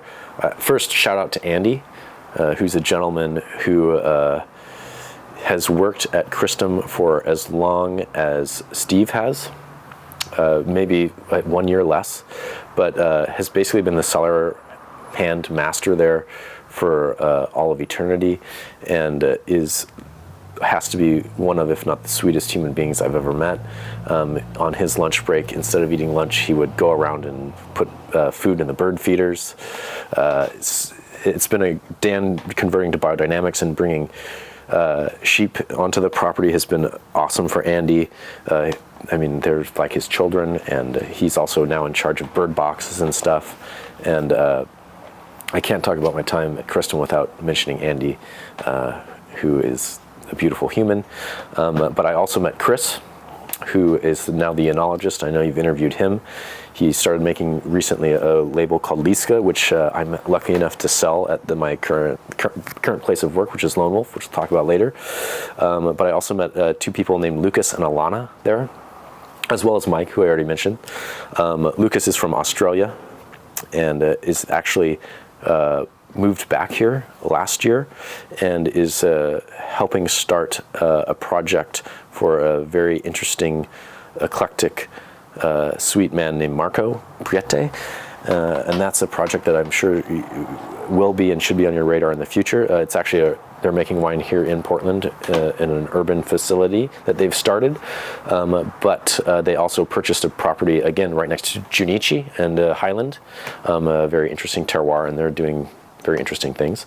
Alana stayed on at Christum and became basically another cellar master there, and worked there for a number of years, and since then left and is now working at Portland Wine Company here in Portland. So met a couple other people that are now finding their way in the local wine scene, and we all lived together in this harvest house that was a magical experience, and it was to be my first was very lucky, I'd say. If I had had a bad experience, I might have been scared off, but I wasn't, and I kept going. After that, because of my friend, I still was trying to figure out what I wanted to do, and my friend Matt Perry, who I've talked about a couple times, now the winemaker at Double Zero, but it used to be at Adelsheim for a number of years making white wine there. He had friends and had worked in Tasmania at a place called Stony Rise with a man named Joe Holliman, and he was looking for an intern. It was a small operation, more natural leaning sense of the winemaking realm. So because he was small and was making wine in the way he was, only needed one guy, so I signed up to be his one intern in Tasmania in the brilliant year of 2020. When I flew to Tasmania, the day I flew to Tasmania was the day the MBA closed, and I remember being at the airport, seeing that on the screen and being like, interesting. So basically, when COVID blew up, I was on an island, off an island in the Pacific Ocean, visiting Tasmania and working in Tasmania.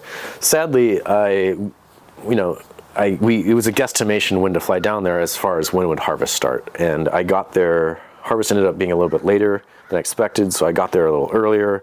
So kind of the first week was traveling around to some vineyards that we were going to pick and seeing the terroir. which was awesome, but a little unexpected maybe, to not be like thrown right into it, I guess I'll say. Joe, and I was living with him and his family. He had 3 kids, so I basically kind of became a babysitter as well, which was interesting. I actually loved it, and the kids were great, and I'd help them, like I helped his daughter like build a boat for her class. They loved it. They're like, man, you're really good with kids, and I was like, that's shocking, but I guess it's because I'm a kid still. I'd have to go play soccer with one of his sons, like for at least an hour every day. He'd try to score on me and stuff, and sometimes I'd let him. Anyway, that lasted. In hindsight, I should have stayed. Originally, I was going to like do a whole like 2 months. I was going to work here for like 6 weeks, and then Lucas, who I met at Christum, was in Australia because he's from Australia, and I was going to do a whole like after I harvest like tour some Australia with him, which all obviously got destroyed by COVID-19. Hindsight, like I was saying, I maybe should have stayed. It probably would have worked, but at the time, every flight I could book would be canceled a couple hours later, and I was like, kind of in the mindset like, man, what if something happened? No one knew what to expect at this early stage of this event, and I'm in a foreign place. It was just uncomfortable after a few weeks of like the dire news, and like, man, what if something, my parents get sick and I can't go home to see them, and whatnot, these scenarios start running through your head, and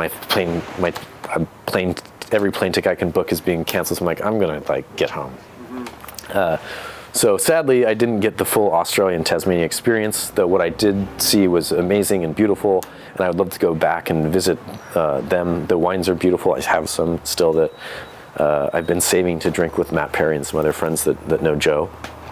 But it was an adventure getting home for sure. Like Tasmania had an even stricter set of rules, and Joe, at the time was like, because I was like worried about it. He's like, well, we're an island off an island. Like we're like, you can't get much more insulated. So like we're pretty good here. And they had the most strict rules of all of Australia. So the problem with like my flights getting canceled and trying to get home was like, once I got on that plane and lifted off from Tasmania, there was absolutely no way to get back onto the island for me. So I was definitely like a little vulnerable, and so when I landed in Melbourne, then this like hour flight, my flight had been canceled. So I'm like, sweet, really stuck here. So my plan was at the time like to really like rent a car and drive to Lucas and like ride it out with Lucas and his family. But luckily, like my mom is a insane planner and tactician, so to speak. Call her, and like somehow got on like the last flight through Hawaii's airport, which was about to close, to made it home. And COVID hit, and I don't know what to say much about that other than my cellar got massively depleted. I drank a lot of wine with Jeremy and Morgan, and basically rode that out into the next harvest, which was the 2020 vintage here, which I decided to work for my friend Grant Coulter at Flanor. And Grant, just a brief history, I mentioned it before, is from the same place I'm from, Pacific Grove, California. His wife, Renee, also from the area, went to a different school. Grant and I both went to Pacific Grove High School. Renee went to York. She was a York dork, and I hope you add that. Gotcha, Renee. Who are two of the most beautiful people in the valley, inside and out, and also the wines reflect that. This was a vintage 2 of being a huge bummer. Tasmania, COVID, and then 2020, obviously, with the forest fires here, really cut that experience short, which is regrettable.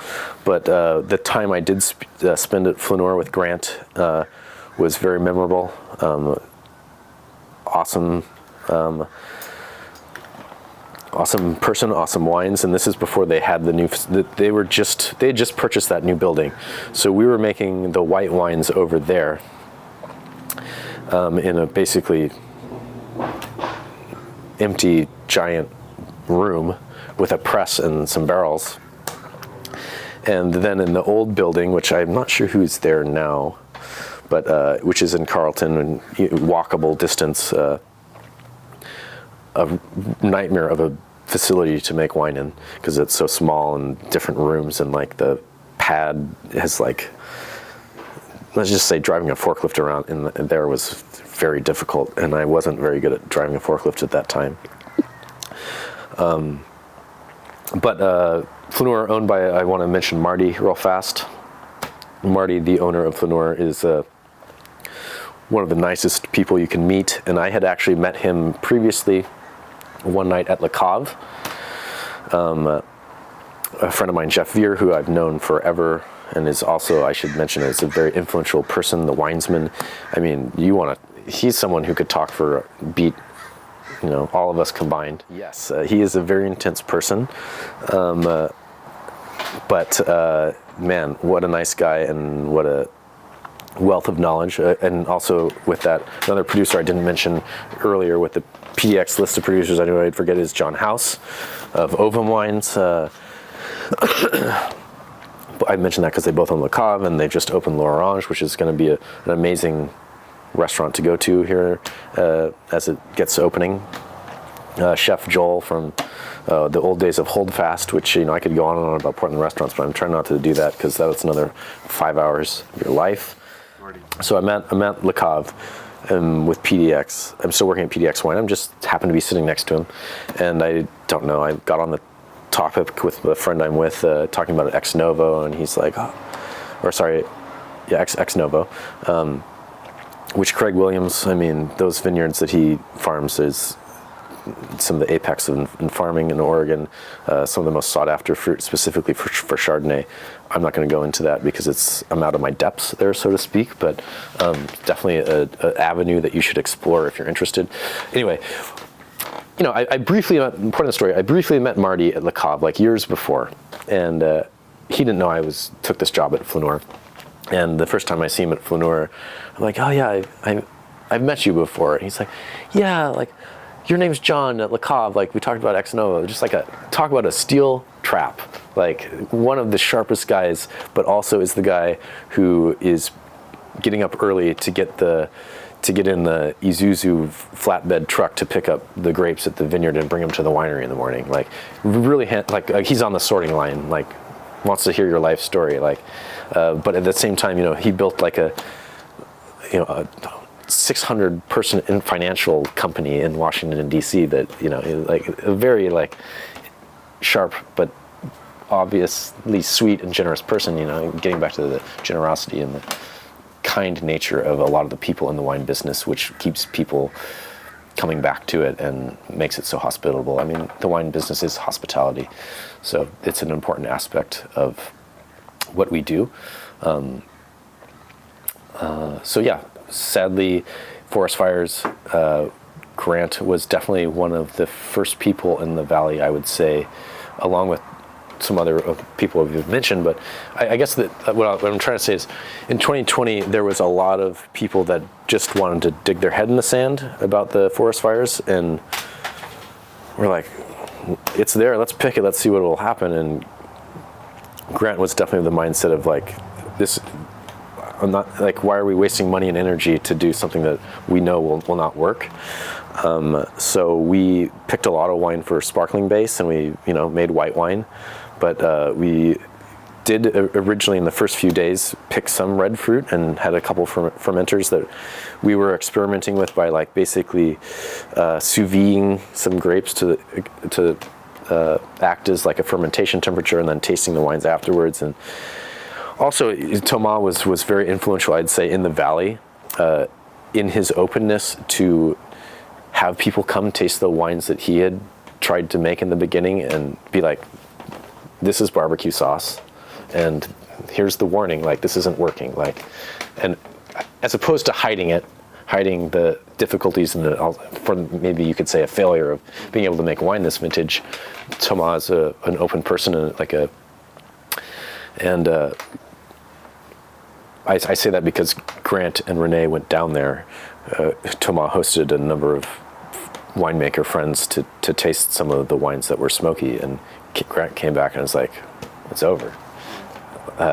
Next week's the end, you know?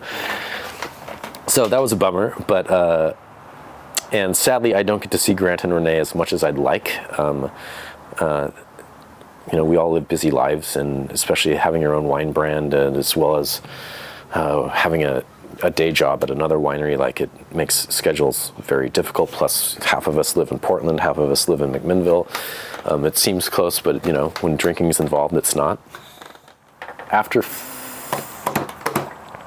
that, I basically did some odd jobs. I'll just kind of fast forward to the next vintage I worked, which was the very first vintage I actually was hired and signed a contract for Lingua Franca, only as a harvest intern, of course. So that was an exciting experience and a different experience. I could no longer just walk away from the sorting table when I wanted. I could no longer be like, I don't want to do that. I'm just gonna like eat some leftover food and watch people do stuff and drink wine. And it was also awesome, interesting, because I basically camped out behind the winery, where they have that essentially the foundation for a future tasting room currently. And so it was awesome to work there with my friends for the first vintage. Mike Davila, who I mentioned earlier, that he came back. He worked at a previous vintage in 2020 and came back and worked there again in 2021 with me.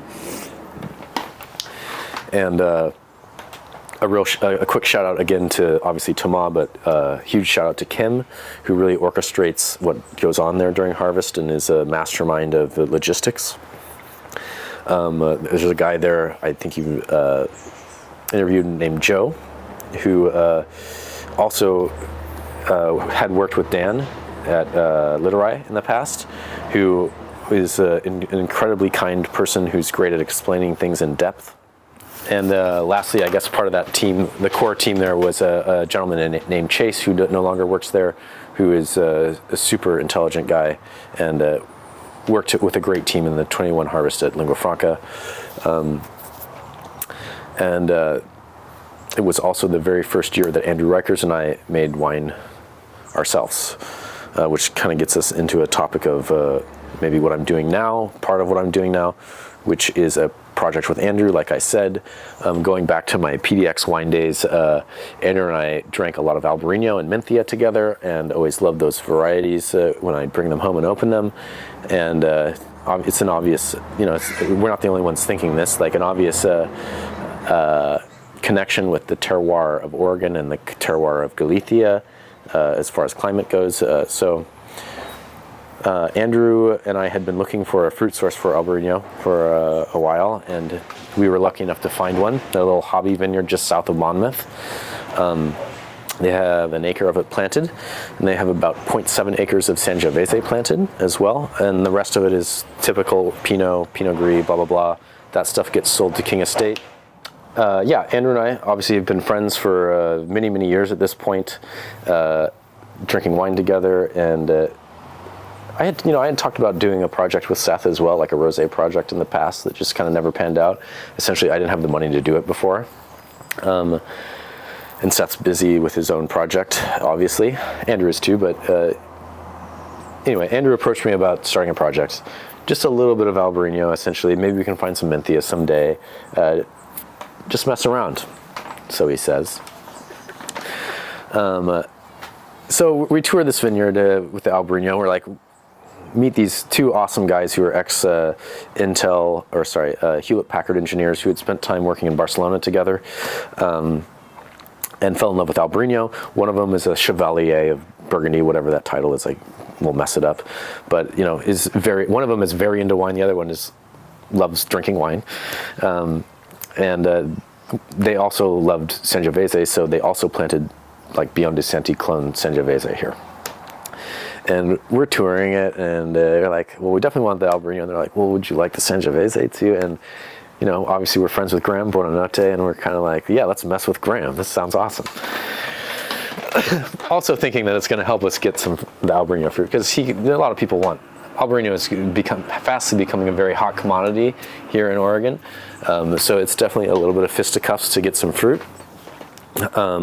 So we thought we'd ingratiate ourselves by also taking the Sangiovese. So in 2021, long story short, we made Albarino, which was at the time kind of like a really ghetto pergola trained system. They were trying to emulate Rias Baixas a little bit with a fake pergola, but it was a nightmare for the workers. It was a nightmare for the equipment because they'd have to change the height of the equipment. So they trimmed it all back. But that first vintage, the 2021 vintage, was still pergola trained. It was really hard to sample because it was just like such a canopy. There was so many different varying levels of ripeness in the fruit. It was also a year where everyone was picking all at once because it was a mad rush to get grapes in, so it was hard to get crews to pick.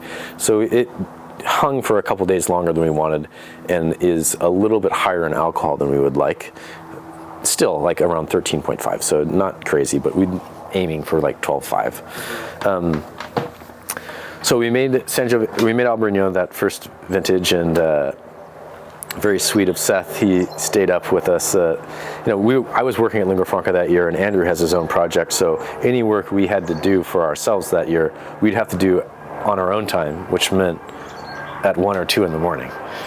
And I still had to get up at 7 to go to work. So, there were some long nights there, and Seth was that year was spending basically every night at the winery too. So Seth definitely had his hand in helping us out, both with Albarino and Sangio those evenings, I'll say. So shout out to Seth for his help there. The Sangiovese was ripened so much later than everything else that Lingua Franca Kim was harassing us, like, when are you going to pick? Like, I need to know when I can tell the rental company to come pick up this sorting table that we rented, So the point of the story is they were all out of their cement tanks. They were in barrel with their red wine. They were pretty locked up by the time we even picked Sangio. So we were able to use one of their conical cement tanks in 2021 for our Sangiovese, which basically, in retrospect, we made the wine totally different last year in 2022, but because of how late the grapes were, the rachis, or the stems were fully brown. So we decided to do primarily whole cluster in this cement tank, and let's just say the wine is a pretty beast. It's a big beast, and it's a serious wine. We put it all in once used barrels as well. So and we over vintaged it, and we are going to bottle both of those wines, the first 2 wines, the 2021 wines, next week. So that's exciting. In 2022, well, we'll get to that maybe. Great vintage. So in July of 2022, Lingua Franca sold to Constellation, and I will say a beautiful era came to an end, in the sense of all of us being under one roof. Alban had already moved on, and Abbot Claim was built, so he had already left. But essentially, Seth and Andrew and I had to find a new place, and we were sad about that because we love the facility and we love the people that work there. They're still there. They're still doing great. So it's no hard feelings. It's just life. But to go to Alban real quick, what an amazing winemaker. What an amazing place. I should have said it earlier. I would typically go help him do bottling. So it would work there for a few weeks every year when they'd be racking or bottling or something like that. And the reason I wanted to bring that up is there's a gentleman named David Martinez who works there. But David Martinez, I wanted to bring him up because,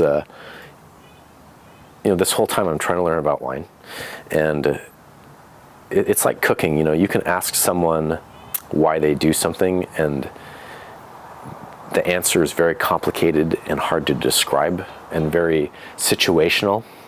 All of winemaking is very situational.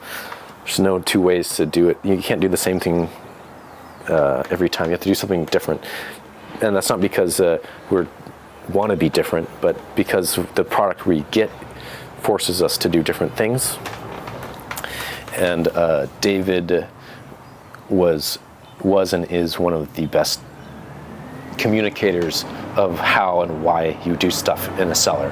So and that's because, I mean, I don't know how old David is now. He's like in his mid-20s, and he's literally done something like 20 harvests or something.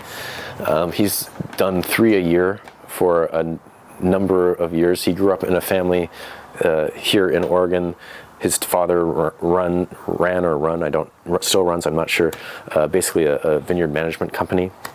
So very much grew up in wine, and from an early age was working harvests, and then would do one here, go to Australia, go to Tasmania, come back here, rinse and repeat. Worked in the Rhone Valley, worked in France, all over. Super knowledgeable guy. Him and Alban together, it's like a perfect combination. They make incredible wine. Anyway, back to end of an era here at Lingua Franca, 2022. We had to move out. Andrew and I moved into Archer Vineyard, where he currently makes the wines for Audeant. He makes wines under a label called the Missoula Flood for a wonderful gentleman named Matthias, who is, I should name this other room Matthias's room, because he's definitely my, an honored guest, as well as the Sacred Shores wines. Seth obviously moved on to Sequitur, to a beautiful new space there, and it continues his work there. But maybe I should talk about Matthias a little bit. He's a great guy, and someone that Andrew worked with, like one of his first wine jobs down on the Central Coast. Matthias started a project here focusing on sparkling wines made from the Columbia River Gorge. I want to say in 2018, but it could have been 2019. He made a couple of vintages at Lingua Franca there, as well as now making them at Archer. So yeah, Matthias and Andrew make some wine, make some sparkling wine that will just start being released here in the fall. And I believe that I'm going to be lucky enough to represent those wines at Lone Wolf as well. So I'm excited to work with some more of my friends in the wine world. I guess Matthias, and talking about him living in this room is a good way of saying, throughout the time I've owned this house, which is since 2015, I can't count on hundreds of people have been here, stayed here, eaten here from all over the world, which is a huge sense of pride for me to be able to be such a gathering place for the wine community at large. And the ideas and the wines, the philosophies shared here, I feel like do make a difference in the community here. So Matthias is part of that, and they finished their wines with Radiant. And shout out to my friend Lee Beck, who does a lot of the work there, who is also one of the acolytes of Antica Terra, and is someone who can fix anything. And he's married to Morgan Beck, who is the winemaker at Johann, who I should have mentioned them earlier. Johann's an amazing biodynamic estate that I represented when I was with PDX Wine, and a place that I went to during the eclipse. So have some very strong memories of times at Johann with Morgan. Anyway, Lee Beck is doing some amazing things at Radiant, and they're doing making sparkling wine is a whole can of worms in and of itself. The technical knowledge, the different styles, the different inputs that you can do are so much beyond making still wine. It's mind-boggling, and I'm not even thinking at my current juncture in my life that I'm even going to try to wrap my mind around making like what that whole thing is. I mean, I know the method champenoise and whatever, but bars of pressure and dosage, like, good on you. I'll drink it. So after 2021 and making my first wines, I should say lighting money on fire at Lingua Franca, I started working for a company here in Portland, just kind of trying to fill time originally, but it turned into more at Portland Wine Storage with three amazing people, Tom, Joe, and Tommy. Joe and Tom are the original, founders of the business. Tommy I think came on later, but is, a cornerstone of the company. And since I have stopped working there, they've hired a number of people and have Hart Davis Hart in the building, along with distributors like myself, Julian Sinclair, Chasse Selections, a laundry list of awesome clients downstairs in the private seller kind of category, including someone I mentioned, Bonnie and Tom have lockers there. Michael Wheeler has a locker there. Michael Alberti has a locker there. I could keep going on and on. You just interviewed Mylan Meyer there. That whole place is ripe to just post up shop in that lounge and interview people that come in and out of it, and you'll be surprised what you hear. So my time at Portland Wine Storage was very important and influential, though it was short. I basically started working there because of Seth. I mean, Seth is introduced me to a lot of opportunities, this being one of them. And I kind of was just like, Joe was like, hey, you want to start inventorying some sellers for us? And it needed someone with some knowledge of what they're handling and not just knew what to look for on a label. I like to think of myself as a valuable asset for him as far as my background. So started just kind of picking up hours when I wanted to go in, and he'd show me a room and be like, inventory this, and slowly that grew to be a little bit more of a position, or just him needing more. So they have a lot of wine that they've purchased because, they've had so many different importers, distributors in their rent space from them. They've bought wine from them to offer to their wine clubs. So I'd start doing, email sales to their mailing list. And then I started getting put on move jobs, which is what Tommy does. So he runs a company through Portland Wine Company called Appalachian Wine Transportation, or Appalachian is just for short, I'll say, which is really one of, you'd be surprised how few companies there are licensed in the United States to do such work and have the infrastructure and basically the landing zone, the place to put wine once it's transported, a in-between one house to another, so to speak, as an example. So got to start getting put on really cool kind of wine move jobs where I'd travel sometimes in a Sprinter, sometimes in a box truck, going to someone's private collection, typically a private collection, and boxing up their wine because they're going to move across the country. So I'd go to some amazingly expensive homes and some modest homes.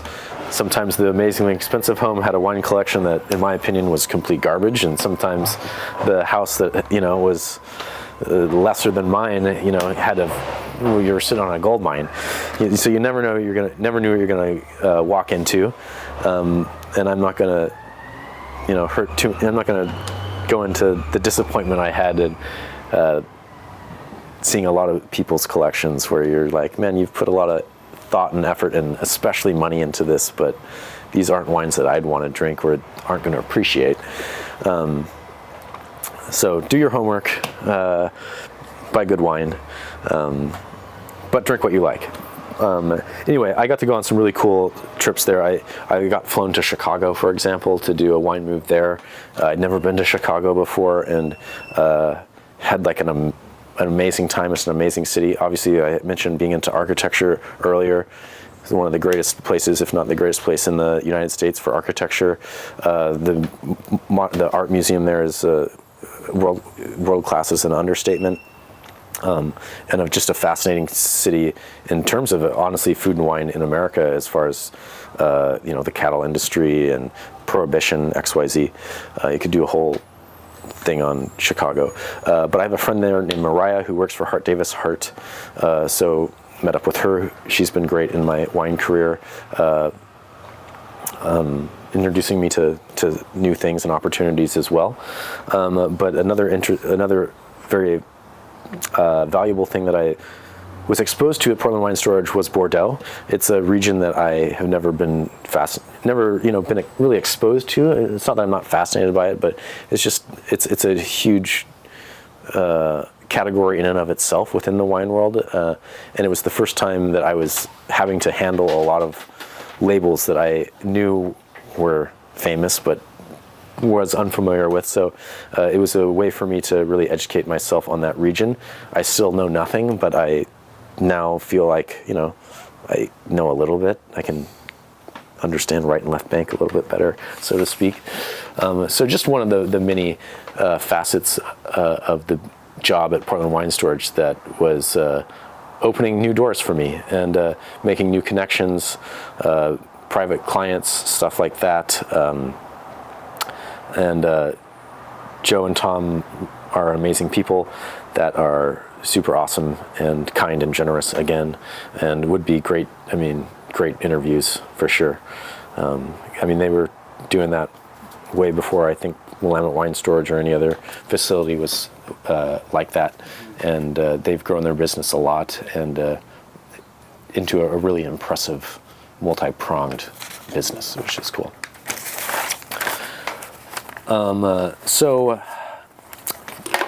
going to bring you up to date now on hour 3 or whatever we're at with what I do now, which is I work for a company called Lone Wolf. And the way that happened is Lone Wolf warehouses, we warehouse our wine in Portland Wine Storage.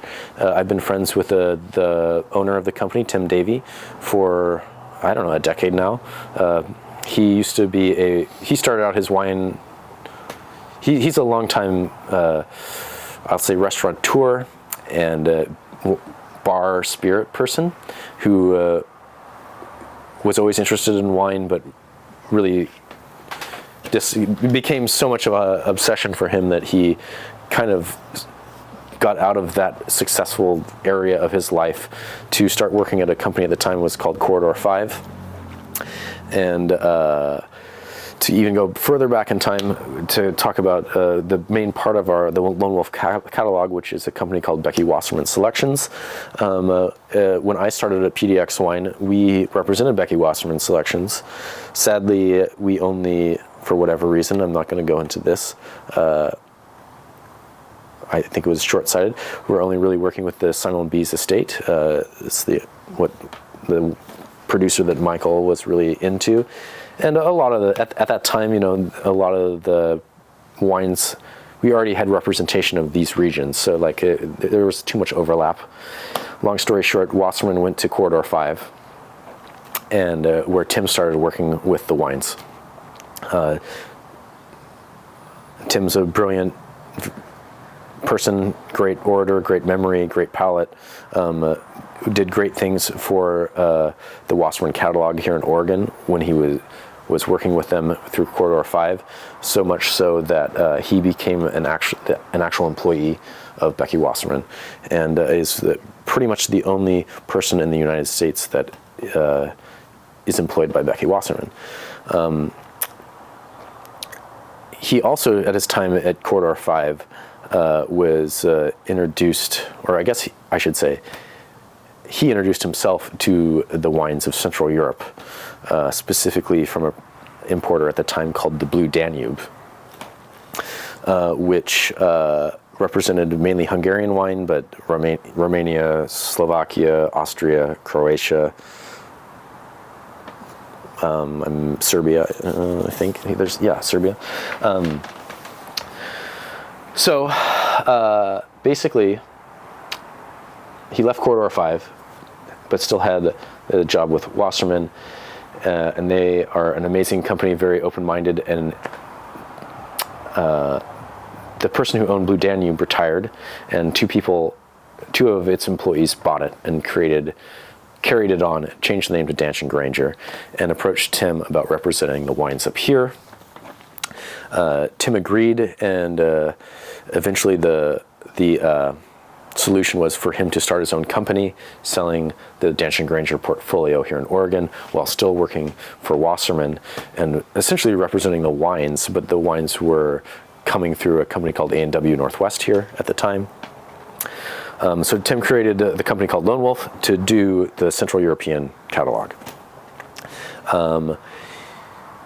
After a time that I'm not going to go into, over time, I should say, the Wasserman catalog came to Lone Wolf as well as a company called Petit Monde, which is where the wines are now with us and with Petit Monde.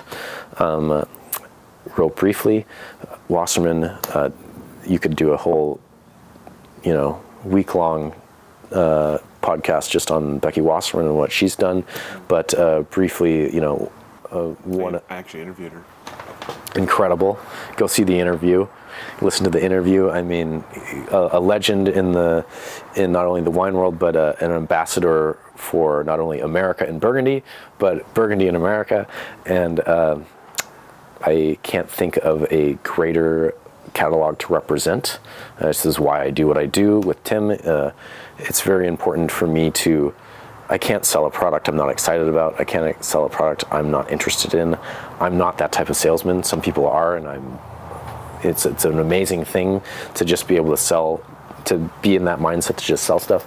I need the passion behind me, and which is what drew me to Lone Wolf and the Wasserman catalog. In my mind, some of the greatest estates from France, and it's very exciting to see what they're doing as we expand into Germany and Italy. The sky's the limit in my mind, and I can't wait to see what's next. And that we're adding new producers to the catalog constantly. So not only do I get to learn and represent some of the most iconic people in some of the most iconic regions, but more and more producers to learn about in the future. So that's why I came to Lone Wolf. However, I'd say a parallel story here to the Greece story about Danchin Granger. Wines I've always loved to drink, but didn't know much about. And since working for Lone Wolf and meeting Eric and traveling to Hungary only a couple months ago, have a really newfound appreciation for the region and the wines made there. So I'll briefly touch on going to Hungary. Definitely a place I'd never thought I would travel to, even, in knowing I like to travel and wine, I wasn't on my radar that I'd get there someday. So it was very much a trip of discovery. I've only been working with Tim since about a year now. I think at the end of this month is a year, or this month is a year working with him. So a relatively short amount of time to grasp a pretty large catalog of wines that are from a pretty starkly different culture that I'm used to. Yes, Tim and I spent 3 weeks in Hungary, Romania, Slovakia, and Austria at the end of April and the beginning of May of this year. We went there with Eric and the Danchin Granger crew. And it was a amazing trip. I have never been to countries that had previously been communist at one point. It's definitely a different feel for Europe. And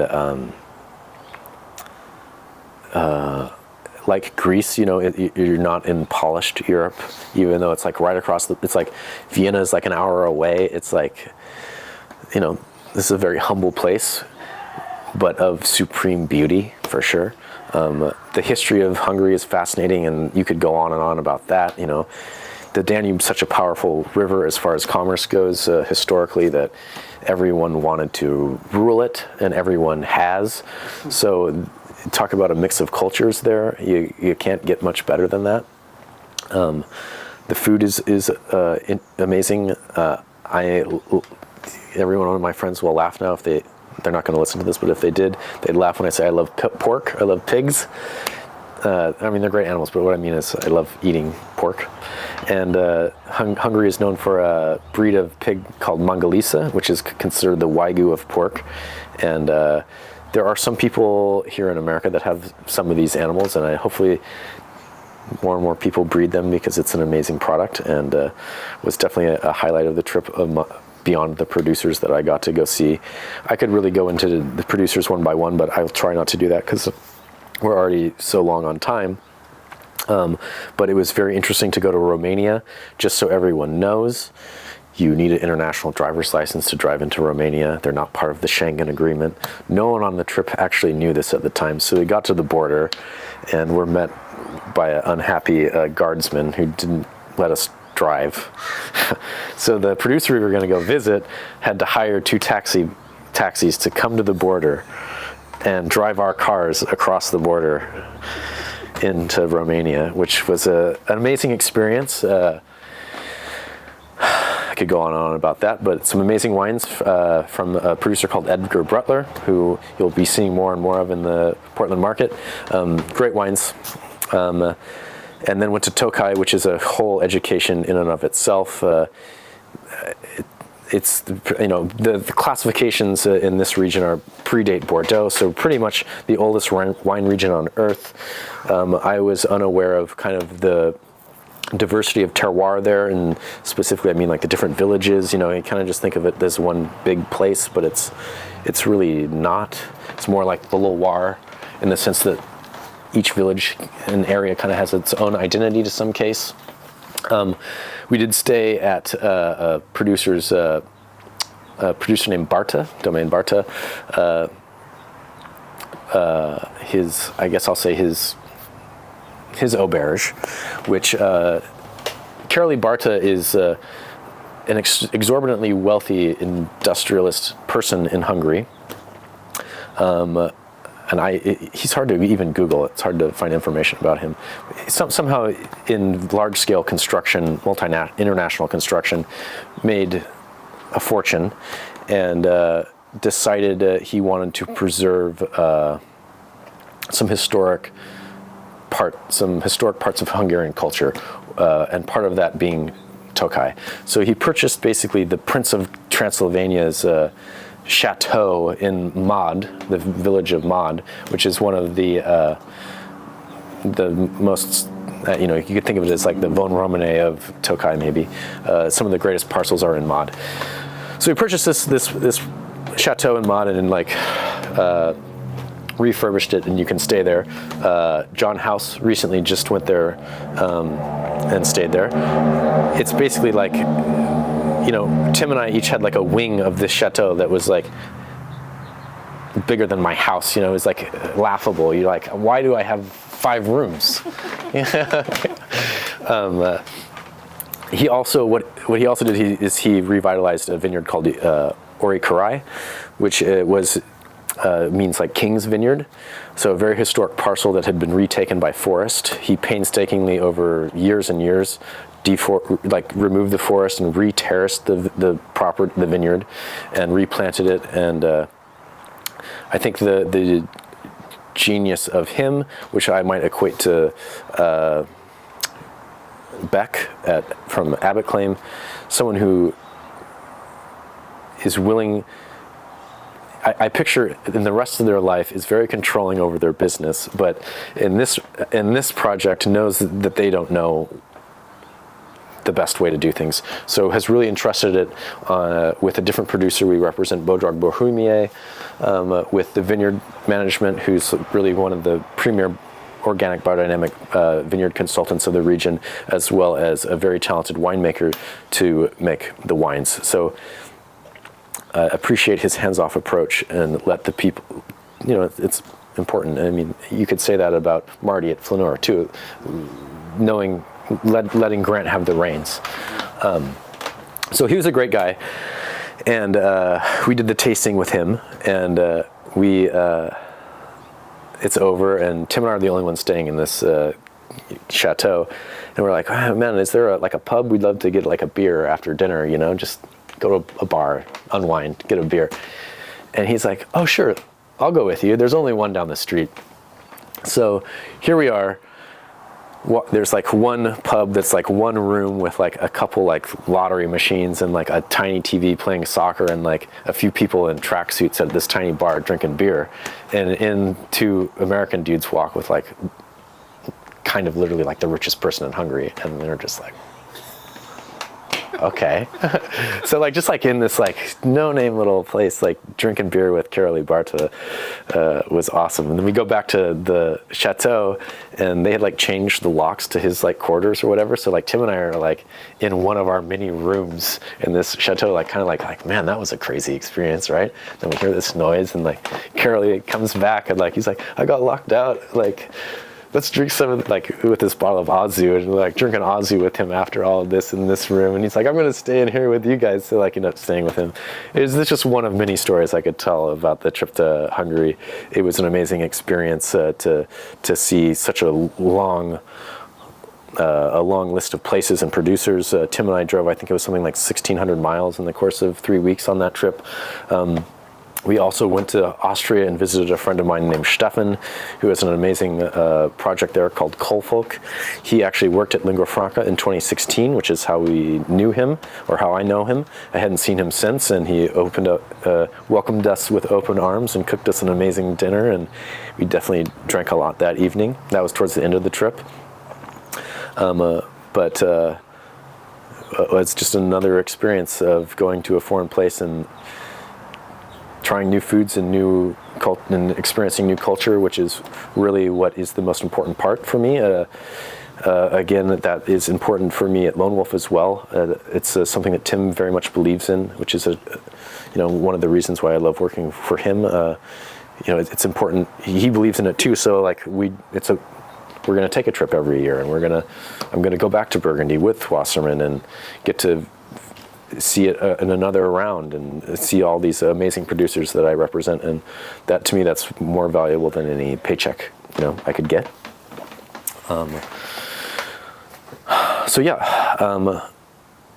I guess one other thing I'll say is I have been dating a lovely lady named Kate who works at Antica Terra, and that's important in this conversation because she's going through the Court of Masters and just passed her advanced exam. So that's been super interesting for me for a number of reasons, but I'm specifically talking about helping her study for that test is another example of me realizing I don't know anything. Those note cards, I'm just like, what is this? Like, I've never heard of, like, I don't even, not only do I not know what this is, but more importantly, who is going to ask you this question at a table at a restaurant? But it's been super enlightening for me to, again, keep being reminded how much I still have to learn, and she's helped me with that. And then basically I mentioned bottling our 2021 vintage for our Andronized project, which we've been trying to name this thing for 2 years, and we basically can't agree on a name. It's not like we can't agree, it's just like we can't think of a name. We've tried, in every way possible with the help of extracurricular substances even, and it just doesn't work. So originally we started the company with an LLC name of Sacred Shore Wine, which is like roughly what Ribera Sacra translates to if you Google it.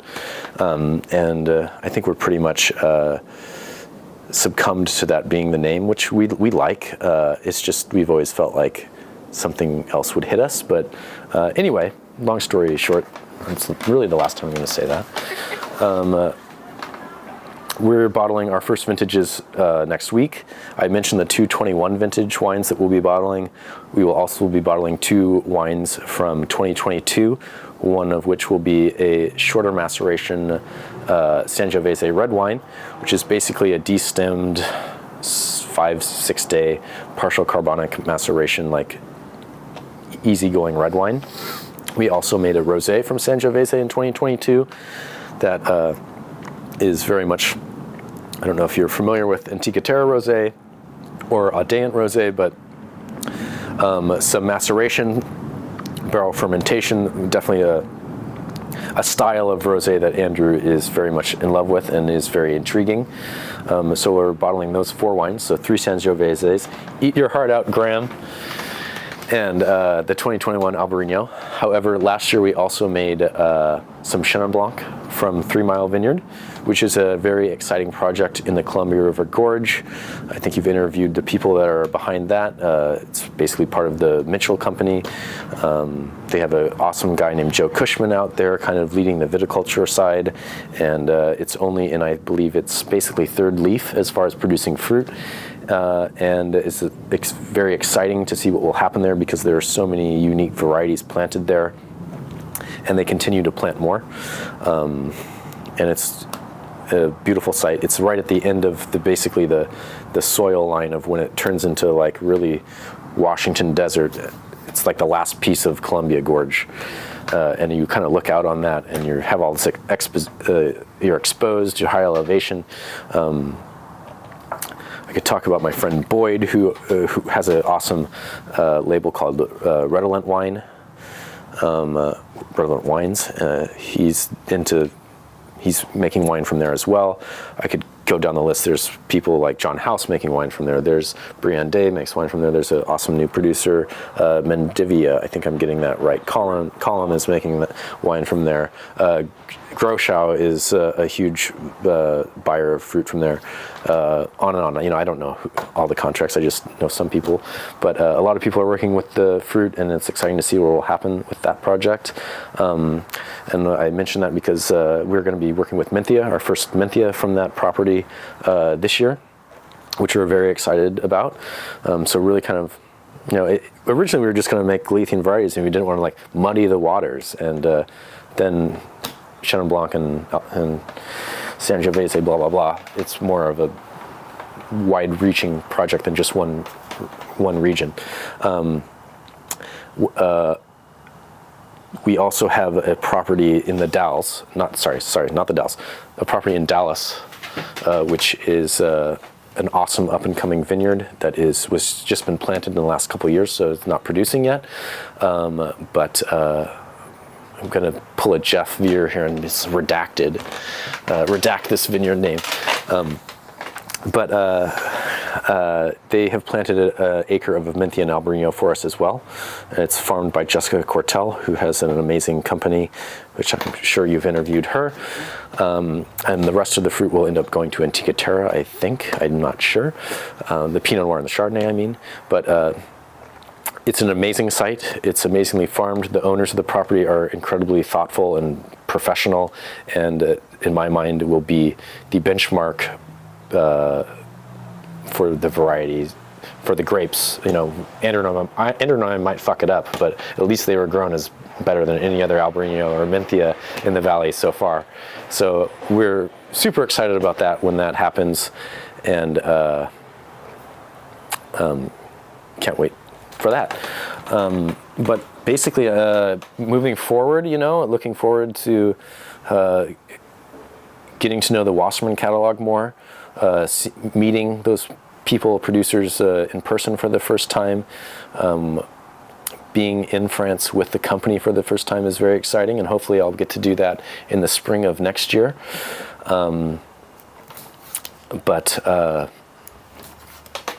And more importantly with Wasserman, also, like I said, very excited about Italy and Germany. But in the meantime, I just love doing what I do here, which is I love to cook. I love to host people. You can stay in my extra room if you want. You know, we'll have a party and we'll talk about wine. I do it more often. You know, I like to say I run an auberge. You know, I can't tell you how many loads of dishes I do, how often I have to mop my floor, clean my bathroom, just to keep it presentable for all the people that come over here. It's a labor of love, don't get me wrong. I wouldn't have it any other way. But, you know, as we all get older, I'm going to turn 40 in November. My time for that is a little my time for that is more occupied with Sacred Shores. I'm trying to be a better wine rep every day with Lone Wolf, so it's not quite as much of a party as it used to be here, but still have host an amazing laundry list of winemakers, wine professionals, and just friends here all the time, and it brings me more joy than I could ever imagine. And also here at this beautiful property in Northeast Portland, I like to call it the Rose City Terroir. I did make wine from here last year. If the camera wasn't on a tripod, you could spin around, and I fermented it in that Coleman cooler right there, which was a perfect fermentation device for that amount of fruit. It has a spout, you can open it, the juice comes out, it has a lid, it is, it retains heat because it's a cooler. It's like a perfect little method. So I made, with a friend of mine, David, who runs a wine shop here in town called Cru and Domain, which is new, and he's an awesome person. Him and Kate are the only two people from this entire region to pass the advanced exam. Here this last about a month ago. He has a few vines in his yard, so we pooled our fruit together, and I forget what he calls it, but a Rose City wine, which is the neighborhood I'm in here, obviously. We made 6 Magnums and 2 750s last year, and this year I'm aiming for quite a bit more after this huge success I had last year, which it actually turned out a lot better than I thought. I mean, the way that I don't shoot thin, or all of these wines are way overcropped. So getting to ripeness is a difficulty, let alone it's not quite as warm here as the valley. So I made about a 10.5% wine, but it's very Jura-esque. People like it.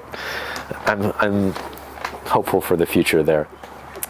But to really briefly about the vines, I should have mentioned that earlier. They're basically from Nate Reddy, who I mentioned before.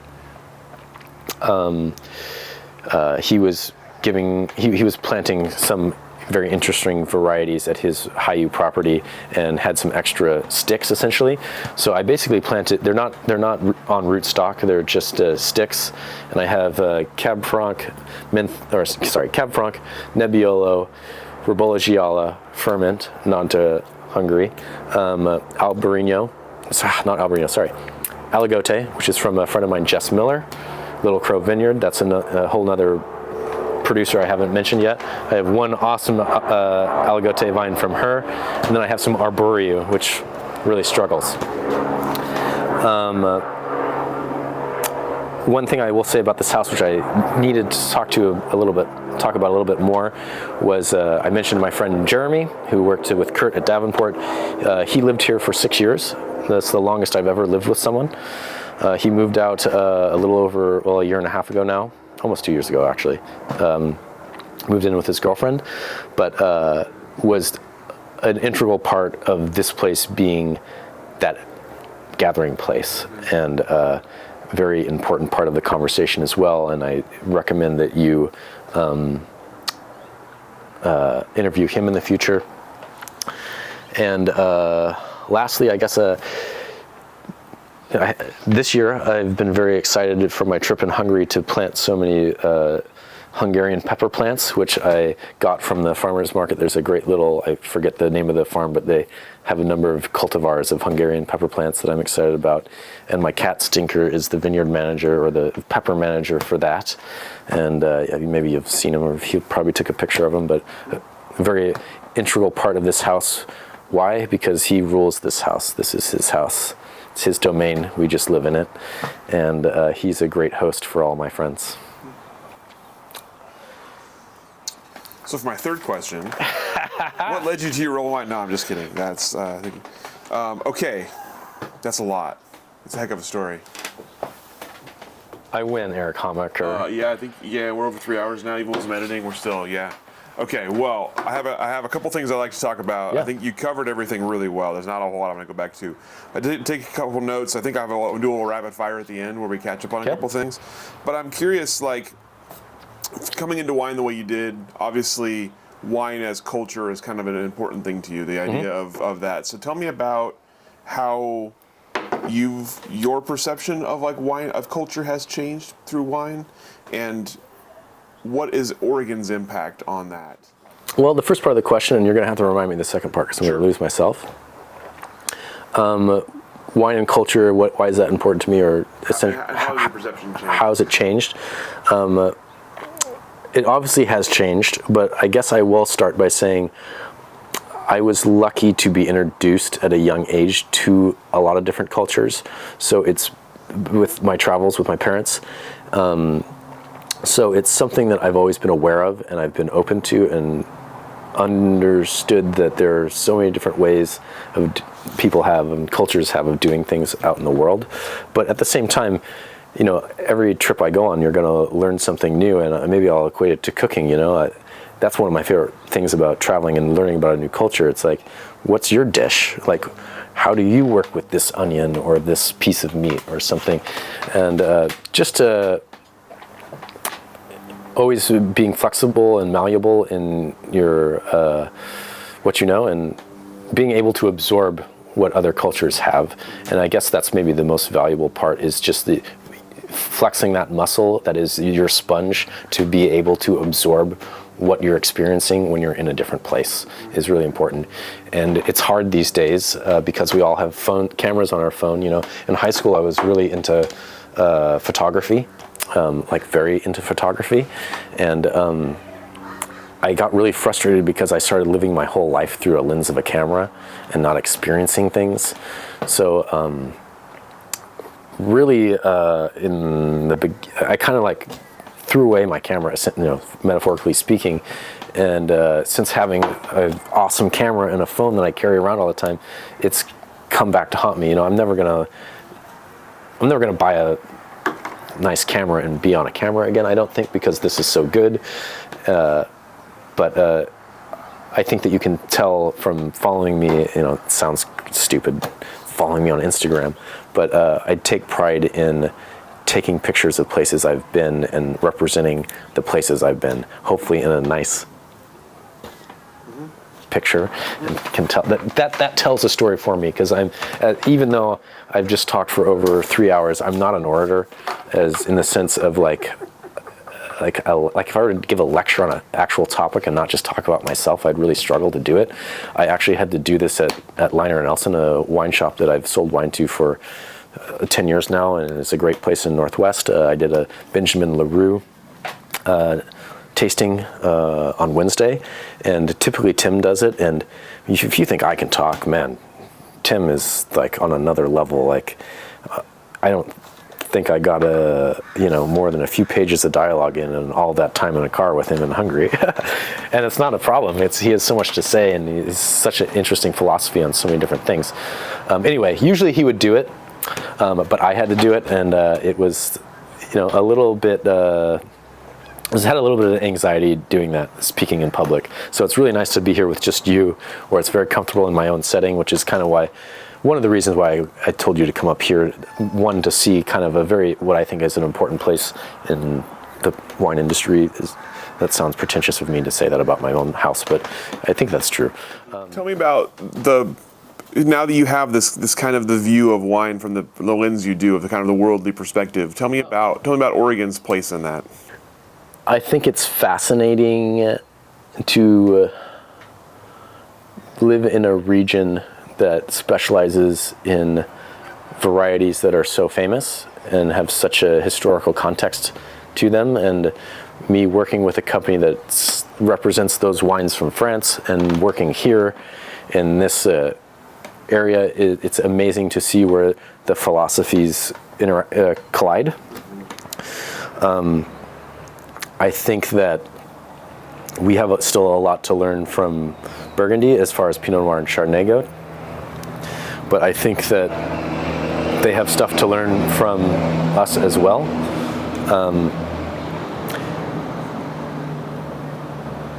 If I were to channel maybe something Maggie would have said is, we have the luxury of not Maggie.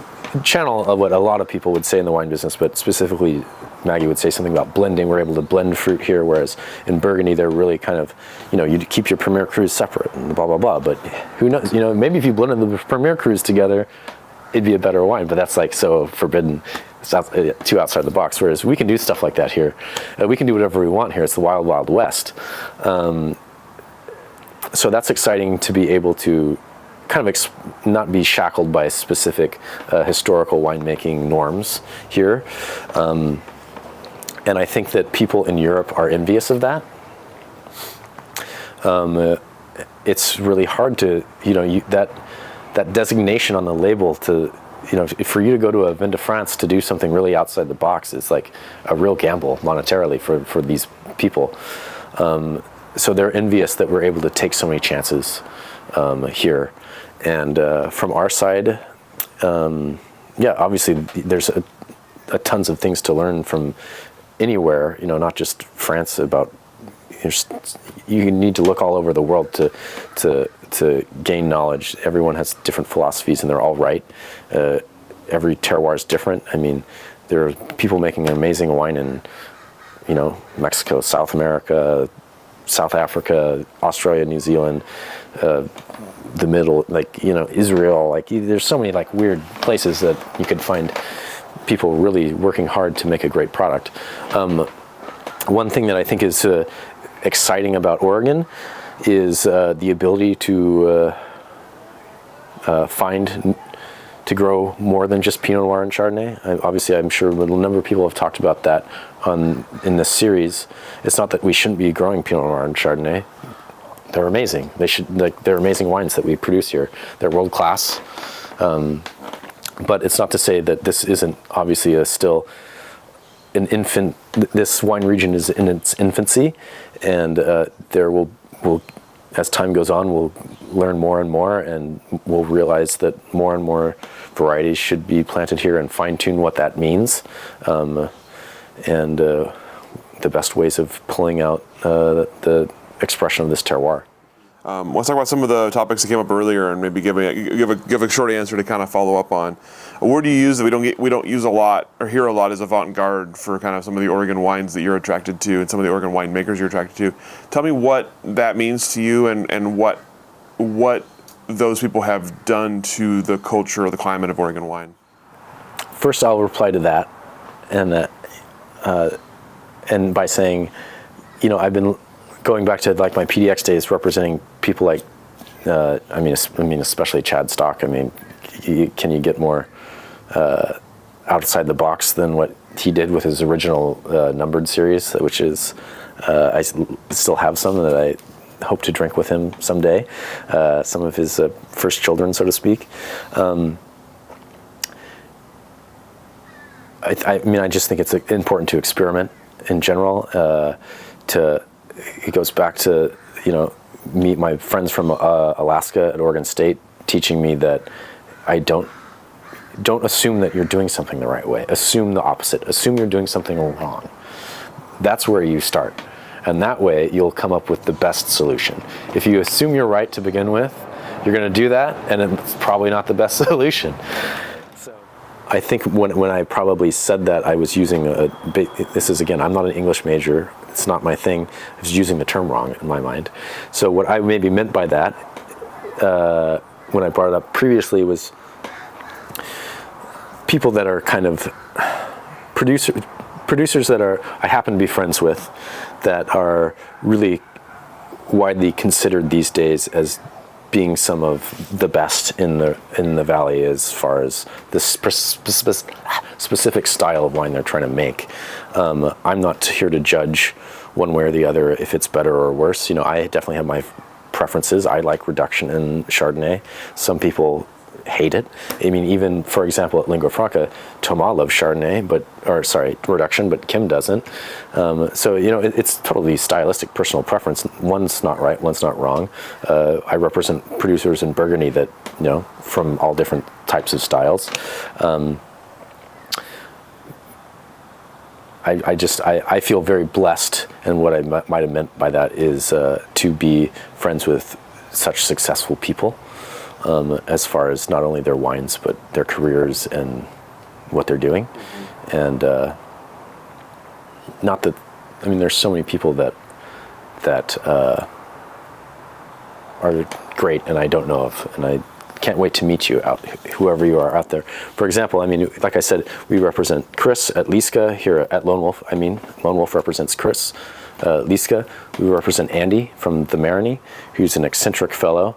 And I mean, talk about polar opposite wines from someone like Antica Terra or Lingua Franca or any of these other people. Andy's making totally, pretty much no sulfur wines that are from a totally as far north as you can get, picked as early as you can get, making totally different style of wine, but has had amazing success at it and has built an incredible brand. That's super awesome. You want to talk about experimenting? Let's talk about Jeff Veer again. I mentioned Chad being an experimenter. I mean, Chad and Jeff, for the longest of times, have been best friends. They both made their wine at David Hill, Jeff made his wine at David Hill up until this year. He's has to move facilities. But talk about experimenting. Jeff Veer has something like 25 different wines right now. Some of them are like blends of varieties that I struggle to pronounce, from places like all the way to something like the original Corey vines at David Hill, the Corey Simeon, like one of if not the most, I'm going to get in trouble here, one of if not the most historical bottles of wine you could possibly produce in Oregon, and all of that is about thinking outside the box and being avant-garde. I represent a guy named Brian at Human Cellars that we just picked up, making some really interesting wine. He's doing great work teaching at Chemeketa Community College as well. So yeah, those are the 4 local producers that I happen to represent now doing avant-garde things, but there's a whole laundry list. I mentioned Jess Miller, who gave me my Aligote vine. I could, talk about avant-garde, talk to Junichi. This guy's like making his own soy sauce next to his wines and stuff. I mean, maybe he's not, but you get the point. Like, fermenting X, Y, and Z, not soy sauce doesn't ferment. Maybe it does. I don't know. I'm talking out my ass now. There's a whole laundry list of avant-garde people doing interesting things in the valley. And even at historic estates, you have people starting to change their philosophy because of the landscape that some of these people have created, I feel like. The urban wine scene here in Portland is awesome. That's a huge incubator. Division Wine Company, who I used to represent, their facility used to house a number of producers that would be in that avant-garde realm. Some have graduated and moved out and started their own wineries. Some still make wine there. Pretty incredible. You'd mentioned earlier the Davenport restaurant, obviously an important place to you, and mentioned wanting to come back to it. I want to make sure you covered everything you wanted to cover with Davenport. Yeah, I mean, well, I didn't actually. It's obviously I mentioned I love to cook and stuff. That's a fun place for me to go pick up a shift. Sometimes I recently, in the last year or two, Kevin is a very particular person. He only works with one.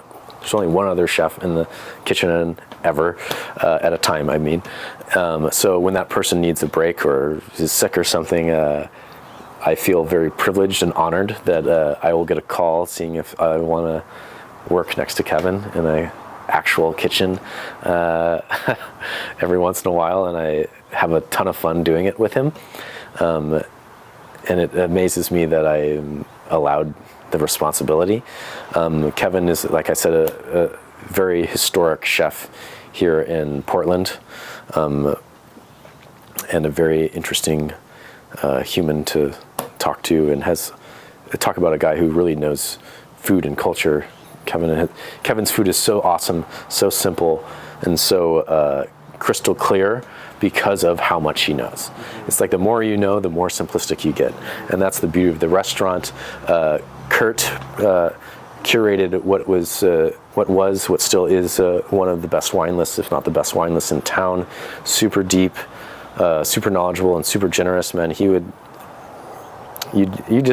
that used to be the hangout for winemakers. People from the valley would come in and post up at the bar at Davenport, order a nice bottle of wine. Kurt's gonna open and pour you tons of nice wine. Everyone in the room, I've met Dr. Lucen there. I've met, everyone in the wine business flows through Davenport at some time.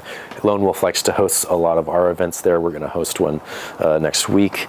It's just a very important space, and I encourage I'll connect you with Jeremy because he has a lot to say, and he can was Kurt's best friend, so I'll leave the very tall task of describing Kurt up to Jeremy. Sorry, Jeremy, threw you under the bus there, but had to do it. A great place, yeah. We talked a little bit earlier, you brought up Analemma, and we talked a little bit about the gorge kind of off camera before we started. Tell me about sort of your interest in the gorge and how you've seen it kind of grow as a wine region. Yeah, I wish I knew more about the gorge. Essentially, it's a stunningly beautiful place, so it's obvious why people would be attracted to it. I think it really stems probably from my that first early time with Nate in Hood River at the May, being like, this is really special, and then representing the Analemma wines. Obviously, this coincides with my love of Minthia and Albarino, which they have planted there. I think at the time, it represented something different. My understanding of the Willamette Valley was still very in its infancy, and I felt I have to go back and think of me like just getting into wine and like being really into like the Dresner catalog, which is amazing.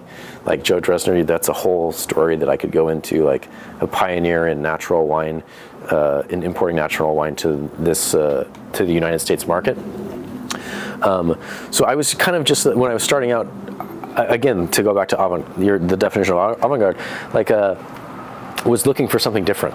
And to me, the Willamette Valley was not different, and the gorge was different, and it was beautiful, and I was drawn to those aspects of it, and the different varieties that are grown out there. But since those initial feelings to it, which I still have, I just happened to get more drawn into the valley after the fact. So, if I'm being optimistic, I can think about the gorge as a place that I still have to discover and a place that I still have to learn a lot from.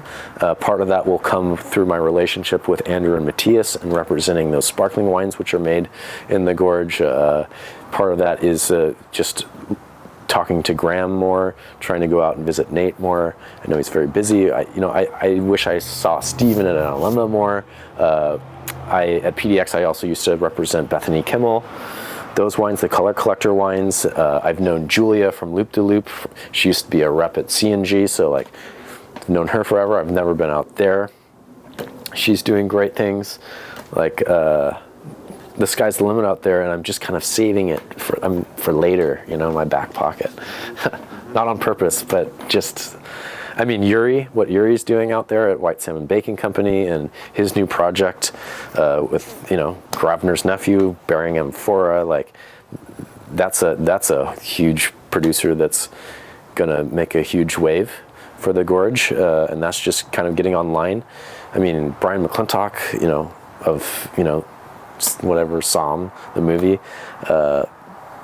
is living out there, so people, Raj is, a close friend with Nate, and Abe from Shoalium Project, they come up here a lot. Like, the lens is being more and more, or the spotlight's being more and more shown on that terroir, and rightfully so. It's awesome to be this is a total tangent, but it's awesome to be in the Portland wine scene because you're sandwiched between two amazing regions, and all within relative driving distance. It's a pretty special thing to be a part of. I got one last question for you. Speaking of Raj, I asked it. He's the only other person I've ever asked this question to. So, what is the most unreal bottle of wine you've had? Oh man, see, I'm really bad at this. I'm not good at taking notes when I'm tasting wine. I've never done WSET. I've never done Quartermaster Sommelier. I'm very self-taught, so like my tasting notes are pretty rudimentary compared to most other people's, I'd say. At least let me like narrow it down to a few. Like I said, that night at Nate's at the May one summer, he opened a number of different bottles of wine that were all kind of on another level. I could think of like crazy wines from Marcel Dice that he loves, from Alsace, which happens, the son is in the Wasserman portfolio now. Great bottles of Burgundy. An aha moment, though. There's just, it's either, the answer is either it's too many to list, or I don't contextualize it that way.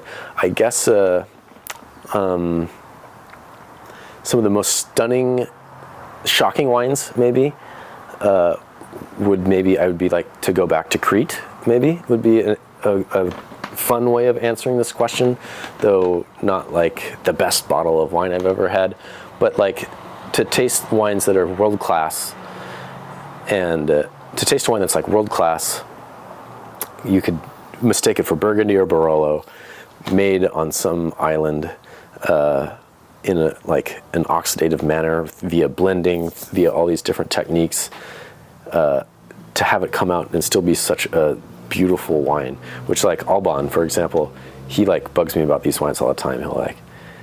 He's obsessed with them, and like he like the last time PDX got some of the wine.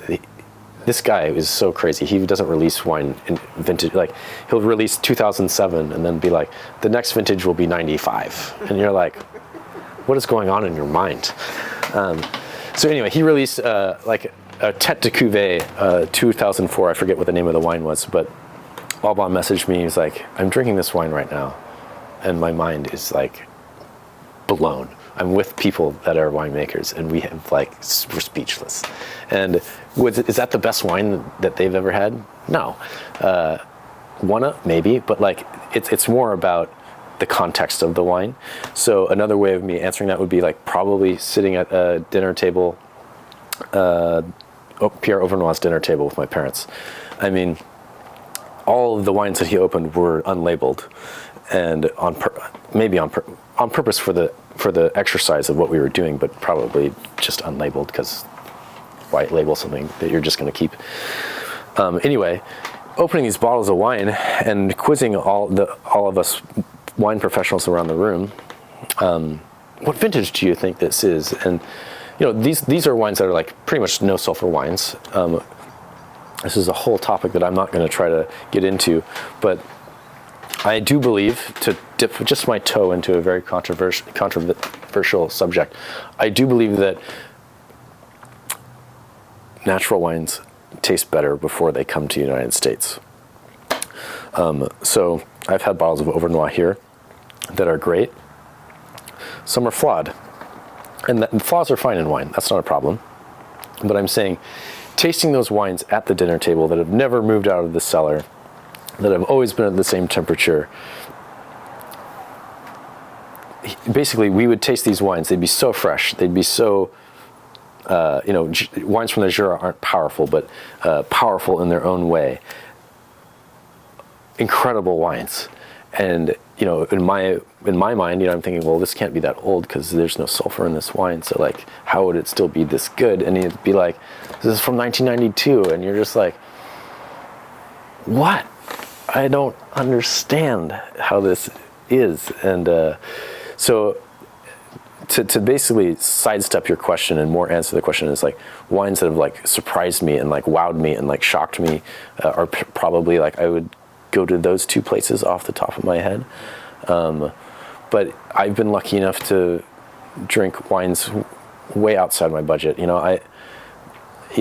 People always remark about my Instagram, which is, silly. And sometimes I'm self-conscious about how it makes me look, as far as I only want to drink these wines or something.